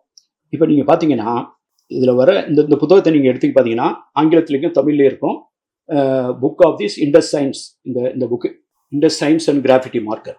15,000க்கும் மேற்பட்ட பானைக்கீரல்கள்ல தமிழ்நாட்டில் கிராஃபிட்டி கிடைக்கும். இந்தியாவில் கிராஃபிட்டி அப்படின்னு ஒண்ணு கிடைச்சா 90% கிராஃபிட்டி தமிழ்நாட்டில் தான் கிடைக்குது. ஏன் உத்தரப்பிரதேசம் கிடைக்கல? ஏன் மத்திய பிரதேசம் அந்த இடத்துல கிடைக்கல? கிராஃபிட்டி ஏன் இந்த சைட்ல மட்டும் இப்படி வருது? அப்ப கிராஃபிட்டியில 90% இங்க கிடைக்குது. கிராஃபிட்டின்னு ஒண்ணு குறியீடுகள் எழுதப்பட்டிருந்தா பானை ஓடல, அது கருப்பு சிவப்பு பாண்டத்தில் மட்டும்தான் எழுதப்பட்டிருக்கிறது. என்னுடைய புக்ல பாட் ரூட் அப்படின்னு தொடர்ந்து பேசிட்டு வரேன். பானை தடம், யானை தடம் மாதிரி இந்தியாவினுடைய அகில இந்திய பானை என்று ஒன்று இருக்கிறது என்றால் அதன் பெயர் கருப்பு சிவப்பு பாண்டம். கருப்பு சிவப்பு பாண்டம். அந்த கருப்பு சிவப்பு பாண்டத்தில் மட்டும்தான் சிந்துவெளியை ஒத்திய பானைக்கீரல்கள் எழுதப்பட்டுள்ளன. இன்னொரு பானை இருக்கு, பெயிண்டட் கிரேவேர் அப்படின்னு. சாம்பல், பழுப்பான மெருகூட்டப்பட்ட சாம்பல், பெயிண்டட் கிரேவேர். அது மேல்கங்கை சமவெளியில இருக்கும். கங்கோத்ரி, யமுனோத்ரி, இந்த ஹரித்வார், அந்த கீழே ஒரு ஹாஃப் ஆஃப் தி ஒரு உத்தரப்பிரதேஷ் வரைக்கும் வரும். அந்த என்னுடைய புத்தகத்துல ஒரு மேப் போட்டுட்டேன். இதான் முதல் முறையாக அப்படிப்பட்ட ஒரு மேப் கிரியேட் பண்ணது. அதுல பெயிண்டட் கிரேவேர்ல இந்த சிந்துவெளி குறியீடுகள் குறிக்கப்படவில்லை என்பது உண்மை. அந்த பாண்டங்கள் தான் ஆரியர் வருகையோடு தொடர்பு படுத்தப்படுகிறது. அதுக்கடுத்து 3வது வரலாற்று கால பாண்டம் என்று சொல்கிற கங்கை வெளி பாண்டத்திற்கு பெயர் நார்தன் பிளாக் பெயிண்டட் வேர். வடக்கு கருப்பு பளபளப்பட்ட அல்லது மெருகூற்றப்பட்ட பாண்டம் அப்படிங்கிறது அது NBPW. அது ஆதிச்சநல்லூர்ல கொஞ்சம் கிடைக்கும். பெயிண்டட் கிரேவேர் தென்னிந்தியாவில் நுழைஞ்சதே கிடையாது. இந்த பிளாக் அண்ட் ரெட் வேர் பிரிஹரப்பன், நெச்சூர் ஹரப்பன், குஜராத் முழுவதா, மகாராஷ்டிரா முழுவதா, சிந்துவெளி பகுதி, என்டையர் தென்னிந்தியா, ஒரிசா, பெங்கால், எங்கெல்லாம் இருக்கோ அது இந்த பெயிண்டட் கிரேவேரையும் சந்திக்குது. இந்த எழுத்துக்கள் இதில் மட்டும்தான் இருக்கிறது என்பது ஒரு தொடர்ச்சி. அந்த தொடர்ச்சியை தமிழ்நாடு அகழாய்வுகள் தெரிவிக்கின்றன. அப்படின்னா நம்ம பார்க்கணும் எது பொருந்தி போகுதுன்னு. பேசிக் சைன்ல 60% பொருந்தி போகுது. எல்லா சைனையும் மொத்தமா எடுத்தீங்கன்னா 90%. அப்போ அதை வந்து ராஜனும் புள்ளிவரமாக பண்ண போகிறாங்க. ஒரு ஆல்கிரதமே பண்ணி ஒரு ஃபியூச்சரில் வந்து ஆர்டிஃபிஷியல் இன்டெலிஜென்ஸ் ஆல்கிரதம் எல்லாம் வந்திருக்காரு. சிந்துவெளியை பற்றி வாசிப்பதற்கு முயற்சி பண்ணிக்கூடிய ஒரு ஆய்வாளர் இங்கே இருக்காரு. ஆக இது வந்து 2வது வந்து எழுத்தினுடைய தொடக்கம். இப்போ இந்த எழுத்தினுடைய தொடக்கத்தை பார்க்கும்போது தான் நிறைய பேருக்கு பதற்றமாகுது. இப்போ சிந்துவெளிக்கு அடுத்து வந்து ஒரு எழுத்து வந்து கரோஷ்டின்னு ஒரு எழுத்து இருக்கு. அந்த எழுத்து வந்து ஆப்கானிஸ்தான் பாகிஸ்தான் பகுதியில் ஒரு காலத்தில் இருந்தது. இப்போ அந்த கிடையாது, கரோஷ்டிங்கிற எழுத்து கிடையாது. அதுக்கு பின்னால ஜேம்ஸ் பிரின்சப் இவங்கெல்லாம் வந்து இந்த மௌரியன் பிராமி என்று சொல்லப்படுகிற அசோகன் பிராமின்னு அதுக்கு பேர் கொடுத்தாங்க. தமிழ்நாட்டில் அது மாதிரி எழுத்துக்கள் இருக்கவும் அதுக்கு பேர் தமிழ் பிராமின்னு பேர் கொடுத்தாங்க. இரவல மகாதேவன் எல்லாரும் அதை தமிழ் பிராமின்னு சொல்லுவாங்க. சிலரை வந்து அதை அப்ஜெக்ட் பண்ணுவாங்க, அதை தமிழி அப்படிங்கிறாங்க. நான் கூட அதை தமிழி என்று சொல்வதை விரும்புகிறேன். ஏனென்றால் அது ஒரு தனித்துவம் கொண்டதாக இருக்கிறது. அப்ப எழுத்தின் தோற்றம் எங்க வந்தது, எந்த நூற்றாண்டில் இப்படி எழுதப்பட்டது அப்படிங்கிறது எந்த அளவுக்கு முக்கியமோ. நிறைய பேர் வந்து இங்க பெரிய வரலாற்று அறிஞர்கள்லாம் வாட்ஸ்அப்ல நிறைய பேர் இருப்பாங்க. கேட்டீங்கன்னா, அதாவது கீழடியை பத்தி பேசினா அவன் உடம்பெல்லாம் பதறுவான். உடம்பெல்லாம் பதறிட்டு போய் 50 வருஷம் முன்னால போட்டாங்க, 100 வருஷம் பின்னால போட்டாங்க, மேலடுக்குல இருந்ததா கீழடுக்குல இருந்ததா, ஒரு அடுக்கு தாளத்துல இருந்ததா, அமர்நாத் இப்படி பண்ணிட்டாரு, அவர் இந்த ஊருக்காரரு, அவர் இந்த ஊருக்காரு, இப்படிலாம் இவன் எந்த ஊரு, எந்த ஜாதிக்காரு, எல்லாத்தையும் ஆராய்ச்சி பண்ணி அதை பேசுவாங்க. அப்புறம் இன்னொரு சைடு வந்து ஒரு நதியை தேடுறியா, எவ்வளவு இன்வெஸ்ட்மெண்ட் பண்ணிருக்க, இதை பத்தி ஆராய்ச்சி பண்ற, எதை வச்சியா நீ இதை சொன்ன, பிறந்தவனா எதை வச்சு நீ பாலா இருந்துச்சு சொல்றேன்னா அதை பத்தி யாருமே பேசணும், அதை பத்தி கேள்வியும் கேட்கணும். நீங்க இங்க கீழடியில சாதிச்சல் நடக்கிற ஒவ்வொரு 50 வருஷத்துக்கும் 100 ஆண்டு வருஷத்துக்கும் ஒரு பெரிய மாபெரும் படையோட நீங்க போராட வேண்டியிருக்கும். அறிவு ஆயுதங்களை தூக்கிட்டு வருவாங்க, வந்து உங்களை கொத்தி எப்படி ஒண்ணு இல்லாம பண்ணு. இவர் சொல்றாரு, பொய் சொல்றாரு, அவரே அங்க போய் சொல்ல போறாரு. அவர் இப்ப வந்து இதை காலக்கணிப்பு, இந்த எழுத்து எப்ப தோன்றுச்சு, இந்த எழுத்தினுடைய தோற்றத்தை பற்றி தான் பெரிய அரசியல். அப்ப எனக்கு வந்து எழுத்து வந்து கிமு 800ல அந்த அடுக்குல பிடிச்சியா அல்லது 650ல பிடிச்சியான்னு கேட்டீங்கன்னா, இந்த காலக்கணிப்போடு வந்திருக்கக்கூடிய 29 அறிக்கை, தமிழ்நாடு அறிக்கையில வந்து 12 வந்து ப்ரீ அசோகன் அப்படின்னு வந்திருக்கு ரிசல்ட். ப்ரீ அசோகன், இந்த ப்ரீ அசோகன் ரிசல்ட் 12 வந்திருக்குன்னா அந்த ரிப்போர்ட் கொடுத்தவன் உள்ளூர்காரன் கிடையாது, பீட்டால இருந்து புளோரிடால இருந்து கொடுத்துருக்கான். அப்ப ப்ரீ அசோகன் பிராமி. அப்ப எழுத்து எங்க வந்தது, இன்னைக்கு தேதிக்கு வந்து தோண்ட தான் கிடைக்கும். இப்ப என்னுடைய பிரச்சனை வந்து இது இந்த கரிம கணக்கு சம்பந்தப்பட்டது மட்டும் கிடையாது, கான்டெக்சுவல். இதெல்லாம் நீங்க ஒரு ஊடகவியலாளர் வந்து நீங்க உணர்ந்து உள்வாங்க. கான்டெக்சுவல் அங்க யாரு எழுதியிருக்கா? நான் ஒர்க் பண்ண புவனேஸ்வர்ல தௌலில அதான் கலிங்க போர் நடந்த இடம், அங்க அசோகனுடைய கல்வெட்டு இருக்கு. அங்கதான் கந்தகிரி உதயகிரி அப்படின்னு பாறையில வந்து தமிழ் மன்னர்களை பற்றி திரமிழ சங்காத்த தமிழ் நட்பரசுகள் என்று பெயர் வருகிற ஒரு எழுத்து பொறிப்பு முதலில் ஒரு கல்வெட்டில் நாம் குறிப்பிடப்பட்டோம் என்றால் அது காரவேலனுடைய கல்வெட்டில் தான், அது புவனேஸ்வர்ல இருக்கு. இதெல்லாம் பெரிய மன்னர்களுடைய கல்வெட்டுகள், ஒரு ஆர்கனைசேஷன், ஒரு இன்ஸ்டிடியூஷனலைஸ்டு எழுத்து. இங்க பானையில ஆதன்னு எழுதினவன், தமிழில கீர்னவன், யாரு கீறியிருப்பான்? ஒன்னும் பானையை செஞ்சவன், அவன் யாரு? குயவன். பானையை வாங்கினவன் அவன் யாரு? Local consumer. அப்ப பானையை செஞ்சவனும் அல்லது வாங்கினவனே என் பானைன்னு எழுதியிருந்தான்னா அந்த கல்வி எங்க இருக்கு? கல்வி மக்களிடம் இருக்கு. அப்ப கல்வி மக்களிடம் இருந்ததா மன்னர்களிடம் இருந்ததா? நீங்க வாடகை புலவர் இருப்பாங்க, நீங்க வாடகை புலவரை விட்டு எழுத விட்டீங்கன்னா அவங்களுக்கு நான் வாடகை புலவர்னு பேர் வச்சிருக்கேன், வாடகைக்கு விட்ட வாடகை புலவர்கள். அப்ப அவன்கிட்ட போய் நீங்க எழுதுறீங்க, அவன் அடிச்சு விட்டு போவான்ல. அதான் அவன் அடிக்கிறதுக்கும் இவன் கையில எழுதுனதுக்கும் அப்ப கல்வி யார்கிட்ட இருக்கு? சங்க இலக்கியத்துல வந்து எப்படி 30-32 புலவர் வந்து பெண் புலவர்கள் இருக்காங்க. அதுல வெண்ணி குயத்தியார்னுங்க, குயவன் வீட்டு பொண்ணுங்க வெண்ணி குயத்தியார், குறமுகல் இளவையினையார், ஔவையார், காக்கை பாடினியார், நச்சல்லையார், வெள்ளி வீதியார், எத்தனை பெண்கள். அப்ப பெண்களிடம் கல்வி இருக்கு. அறுவை வேட்டனார், அறுவை வணிகனார், ஜவுளி வியாபாரம் என்று எழுதுறான். கணக்காயனார் மகனார் நக்கீரனாங்க, கணக்காயனார் கிளர்க்கா இருந்தவன், கணக்கு வழக்கு பாக்குறவன், ஆடிட் பண்ணவன், மன்னர் எழுதுறான், சாதாரண மனுஷனும் எழுதுறான். கல்வி எல்லாத்தையும் இருக்கு.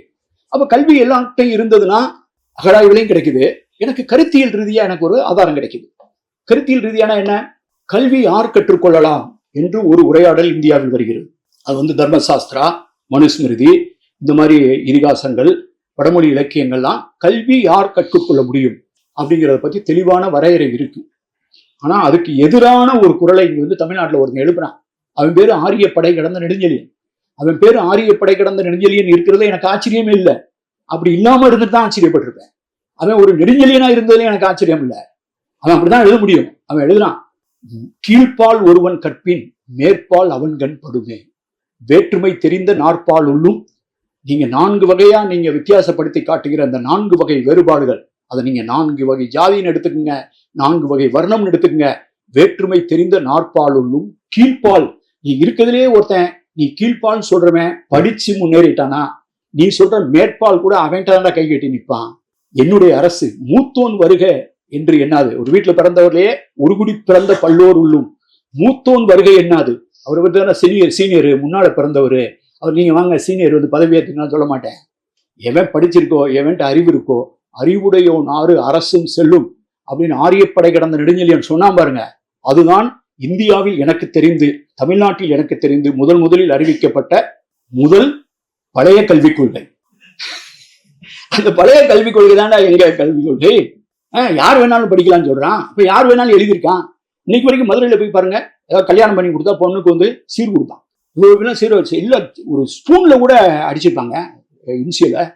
ஏன்னா ஸ்பூன்ல போய் அடிச்சிருக்கானே அப்படின்னு கேட்டா அதுக்கு எல்லா பாத்திரத்தையும் வாங்கிட்டு ஒரு எழுத்தாணிக்கார தெருவுன்னே இருக்கு. மதுரையெல்லாம் புதுமண்டலத்துக்குள்ள பாத்திர கடையில் வந்து பாத்திரத்துக்கு பேர் இப்பெல்லாம் அடிக்கிறாங்களான்னு தெரியல. அடிக்கிறாங்களா இப்பயும்? அப்பெல்லாம் நான்லாம் ஸ்கூல்ல இருக்கும்போது காலேஜ்ல இருக்கும்போது அடிச்சாங்க. ஒரு பாத்திரம் டவராட்டு எதுல பாத்தீங்கன்னா கரண்டி ஸ்பூன்ல இருக்குங்க பேரு இன்சியல் இருக்கும். அவன் அப்ப பானையில எழுதுற பழக்கத்தை தான் பாத்திரத்தில் எழுதுறத கொண்டு வரான். நான் இந்தியா ஃபுல்லா போயிருக்கேங்க, வேற எந்த ஊர்லயும் பாத்திரத்துல அவன் பேர் அடிச்சு நான் பார்த்ததே கிடையாது. உத்தரப்பிரதேஷ்லயோ மத்திய பிரதேஷ்லயோ குஜராத் எங்கேயுமே நான் பார்த்தது கிடையாது. நான் பார்த்தேன்னா தமிழ்நாட்டில் தான் பார்த்தேன். அப்ப பானையில எழுதுறவன் பாத்திரத்தில் எழுதுறான், பாறையில் எழுதுறான், கண்டதுலயும் எழுதுறான். இன்னைக்கு எழுத்துன்னு வரும்போது பாருங்க, பாறை ஓவியங்கள் அதிகமா இருக்கிறது இந்தியாவில எங்க? தமிழ்நாட்டுல. பானையில கீறப்பட்டது எங்க அதிகமா இருக்கு? தமிழ்நாட்டுல. பேரு எழுதப்பட்டிருக்கிறது எங்க இருக்கு? தமிழ்நாட்டுல.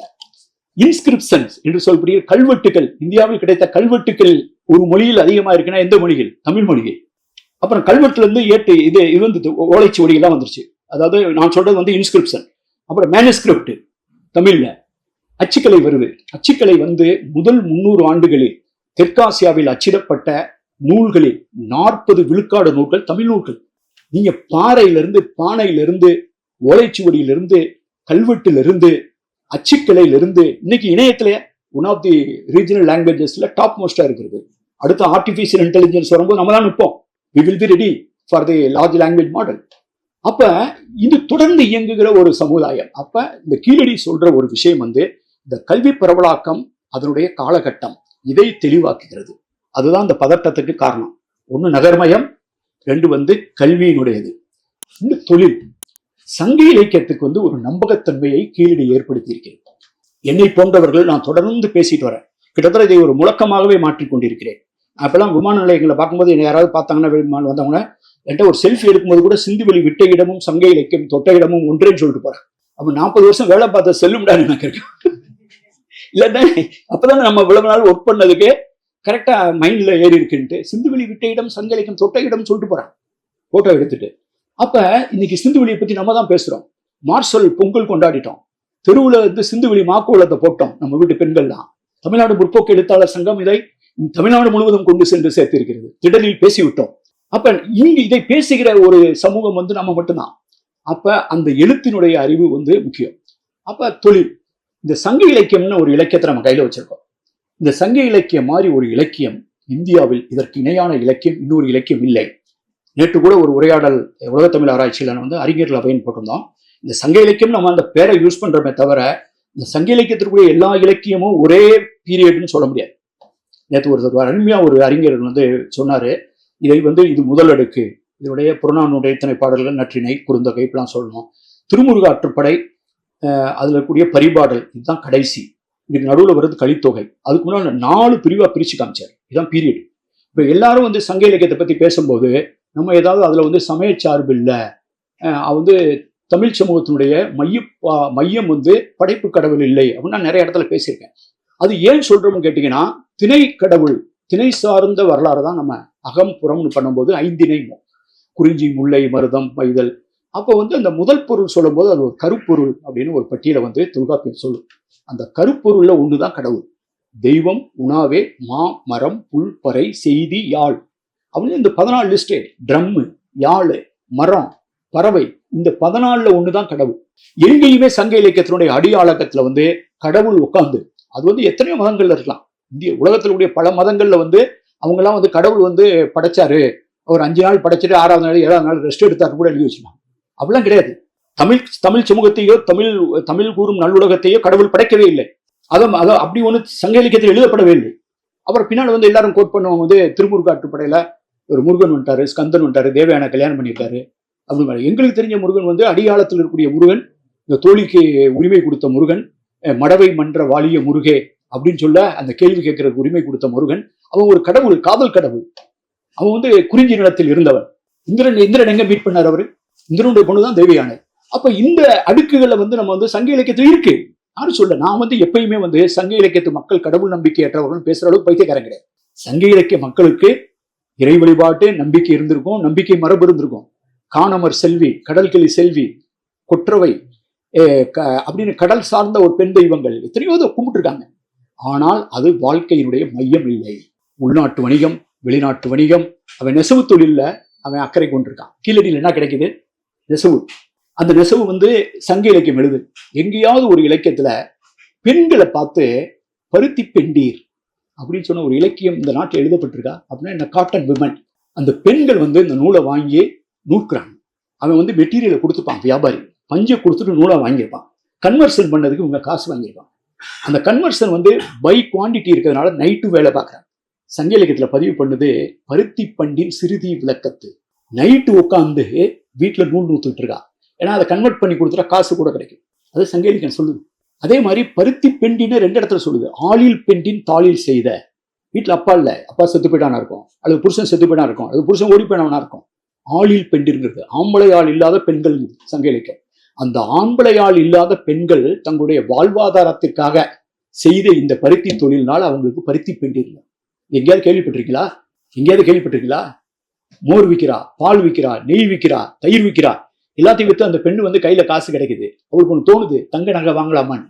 தங்க நகை வாங்கலாமும் போது அந்த அந்த அந்த எண்ணத்தை கடத்தி வச்சுட்டு சினையா இருக்க 2 மாட்டை வாங்கி கட்டுறா. ஒரு எருமை மாடு, ஒரு பசு மாடு. ஏன்னா திருப்பி இன்கம், வீட்டோட இன்கம் தருகிறாங்க. மதுரை காஞ்சியில, மதுரையில நைட்டு ஃபுல்லா தூங்காம சாப்பிட்டுட்டு இருக்காங்க மதுரைக்காரங்க. கடை 12 மணிக்கு மேல, நடுஜாமத்துக்கு மேல ஒரு பெண்ணு வந்து கடையை அடைக்கிறா. அவன் நகை போட்டிருக்கா. அப்போ உழைக்கும் பெண்களை பற்றி நீங்க கீழடியில அந்த நெசவு தொழில் கிடைக்குது. அதை தான் சங்க இலக்கியம் சொல்லுது. பகடை, லோத்தல்ல கிடைச்ச பகடை மொகஞ்சோதராவிலும் ஹரப்பாவிலும் கிடைக்குது. அது கனசதர பகடை. அந்த பகடை தான் குஜராத்ல கிடைக்குது. அந்த பகடை கீழடியில் கிடைக்கிறது. அந்த பகடையை சங்க இலக்கியம் பதிவு செய்கிறது. ஆக 3வது காரணம், ஒண்ணு வந்து வரலாற்று நகர்மயத்தினுடைய தொடக்கம் எங்கு என்பதற்கான புரிதலை புரட்டி போட்டிருக்கிறது. 2வது கல்வி அறிவு எழுத்தறிவினுடைய தொடக்கம் பற்றிய புரிதலை அது புரட்டி போடுகிறது. 3வது சங்க இலக்கியத்தினுடைய நம்பகத்தன்மையை அதை அதிகரித்து, இதை வந்து சங்க இலக்கியம் என்பது என்னை பொறுத்தவரையில், நான் அடிக்கடி சொல்லிக் கொண்டிருக்கிறேன், உங்களுக்கெல்லாம் நான் கூறியது கூறல் எனக்கு என்னை பொறுத்தவரையில் குற்றமே இல்லை. இதை நீங்க புரிஞ்சுக்கணும் நான் விரும்புறேன். கீழடி என்பது இன்னும் முழுவதுமாக வாசிக்கப்படாத, தோண்டப்படாத சங்க இலக்கியம். கீழடி என்பது இன்னும் முழுவதுமாக தோண்டப்படாத சங்க இலக்கியம். இன்னும் தோண்ட வேண்டியது நிறைய இருக்கு. சங்க இலக்கியம் என்பது இன்னும் முழுவதுமாக வாசிக்கப்படாத கீழடி. சங்க இலக்கியத்தெல்லாம் பாடத்துல வச்சு, பாட புத்தகத்துல வச்சு வாத்தியார் நடத்திட்டு போனா அந்த சங்க இலக்கியம் கிடையாது. சங்க இலக்கியத்துல நம்ம படிக்காதான் அதிகம். அதை தோண்ட வந்துகிட்டே இருக்கு. புதிய புதிய புரிதல் வந்துட்டு இருக்கு. ஆக ஒரு அகழாய்வு தலையமும் ஒரு இலக்கியமும் அருகருகே நின்று கைகுலித்துக் கொள்ளும் அதிசயத்தை நீங்கள் கீழடியில் தான் பார்க்க முடியும். இதில் எழுதுனதெல்லாம் உள்நாட்டு வணிகம், வெளிநாட்டு வணிகம், மாடு வளர்த்ததுக்கு, திமிழ் காளைக்கு, அங்க கூடிய பகடை விளையாண்டதுக்கு, எல்லாத்துக்கும் உதாரணத்தை இது கொடுப்பதனால் இந்த கீழடி முக்கியத்துவம் பெறுகிறது. சரி, இந்த கீழடி ரிப்போர்ட்டை தான் விட்டா என்ன ஆகும்? அறிவியல் பூர்வமாகத்தான் இந்த ஆராய்ச்சி நடந்தது. தமிழ்நாடு அரசு 29 கார்பன் டேட்டிங் பண்ணிருக்கு. எல்லாமே புளோரிடால பண்ணிருக்கு. அமர்நாத் ராமகிருஷ்ணன் இதை அவருடைய 10 ஆராய்ச்சிக்கு தமிழ்நாடு கவர்மெண்ட் ஃபண்டு பண்ணிருக்கு. அவர் பண்ண தோன்றினதுக்கு அவங்க ஃபண்டிங் பண்ணனால இவங்க ஃபண்டிங் பண்ணி புளோரிடா காமிச்சாங்க. அவரே அநேகமா ஒரு 13 என்னமோ பண்ண மாதிரி எங்கே படிச்ச மாதிரி ஆகும். அவர் ஒரு 23, இது ஒரு 29, கிட்டத்தட்ட ஒரு 52 டேட் இருக்கு. இவங்க பண்ண 29ல வந்து 12 வந்து ப்ரீ அசோகன் வருது. பானையை ஸ்டடி பண்றதுக்கு வெள்ளூர் இன்ஸ்டியூட் ஆஃப் டெக்னாலஜி விஐடியோட சேர்ந்து கூட்டுறவு பண்ணி பிசா பல்கலைக்கழகத்தை அனுப்புறாங்க இத்தாலிக்கு. இந்த மெட்டீரியல் அனுப்புனா டெக்கான் காலேஜுக்கு அனுப்புறாங்க. இந்தியா முழுவதும் இருக்கக்கூடிய அறிவியல் தொழில்நுட்ப கழகங்களுடைய உதவி, வெளிநாட்டில் இருக்கக்கூடிய பல்கலைக்கழகங்கள் தொழில்நுட்ப உதவியோடு இந்த வரலாறு மீட்டமைக்கப்பட்டிருக்கிறது. இதை அப்படின்னா ஏன் சார் இதை வெளியிட மாட்டாங்கன்னு சொன்னா, இது புதிய வினாக்களை ஏற்படுத்தும். இப்போது இது சிந்துவெளியின் 100வது ஆண்டிலை கொண்டாடி இருக்கிற இந்த காலகட்டத்தில் மீண்டும் சரஸ்வதி நாகரிகத்தை பற்றிய உரையாடல்கள் மீண்டும் எழுந்திருக்கின்ற சூழலில் இந்த சிந்துவெளி பண்பாட்டினுடைய உரிமை கோரல், தமிழ் நிலம் சார்ந்தது, தமிழ் மக்கள் சார்ந்தது, தொல்தமிழ் மக்கள் சார்ந்தது என்ற உரையாடல் இந்த வரலாற்றை புரட்டி போட்டுவிடும். இதுதான் இதற்கான பின்னணி. இந்த புரிதல் அதுக்காக வந்து நம்ம உணர்ச்சி வசப்பட்டு பிரயோஜனமே கிடையாது. There is no point in getting emotional. There is no point. நீங்க வந்து தரவு சார்ந்து இதனால நீங்க தூண்டப்பட்டு நீங்க வந்து நம்மளா கதையெல்லாம் சொல்லக்கூடாது. நான் வந்து ஐ நெவர் பை ஸ்டோரிஸ். அந்த ஸ்டோரியை யாரு சொன்னாலும், அப்படிப்பட்ட ஒரு கட்டுக்கதை தமிழ்நாட்டில் இருந்து எழுப்பப்பட்டாலும் அந்த கட்டுக்கதையை எதிர்த்து நான் நிற்பேன். ஏனென்றால் தரவுகள் சார்ந்த வரலாறு மட்டும்தான் நமக்கு தேவை. நாம கொண்டாட வேண்டிய உண்மையான பெருமிதமே இவ்வளவு இருக்கும்போது இல்லாத பெருமையை பேச வேண்டிய தேவை நமக்கு என்ன இருக்கிறது? அதனாலதான் வந்து தரவுகளால் வரலாறு கட்டமைக்கப்பட வேண்டும். இல்லையெனில் கட்டுக்கதைகள் நம் மீது வரலாறு என்ற பெயரில் கட்டவிழ்த்து விடப்படும் என்ற பயம் நமக்கு இருக்கணும். அதனால வந்து நீங்க வந்து தொடர்ந்து இதை பற்றி வாசிக்கணும், இதை பற்றி காணொலிகளை பார்க்கணும். இந்த புத்தகம் நீங்க ரோஜாமுத்தை ஆராய்ச்சி நிறுவனத்தில் எங்களுடைய சிந்துவெளி ஆய்வு மையத்தில் we are available all the time. Bharati is having my number. I am available through WhatsApp.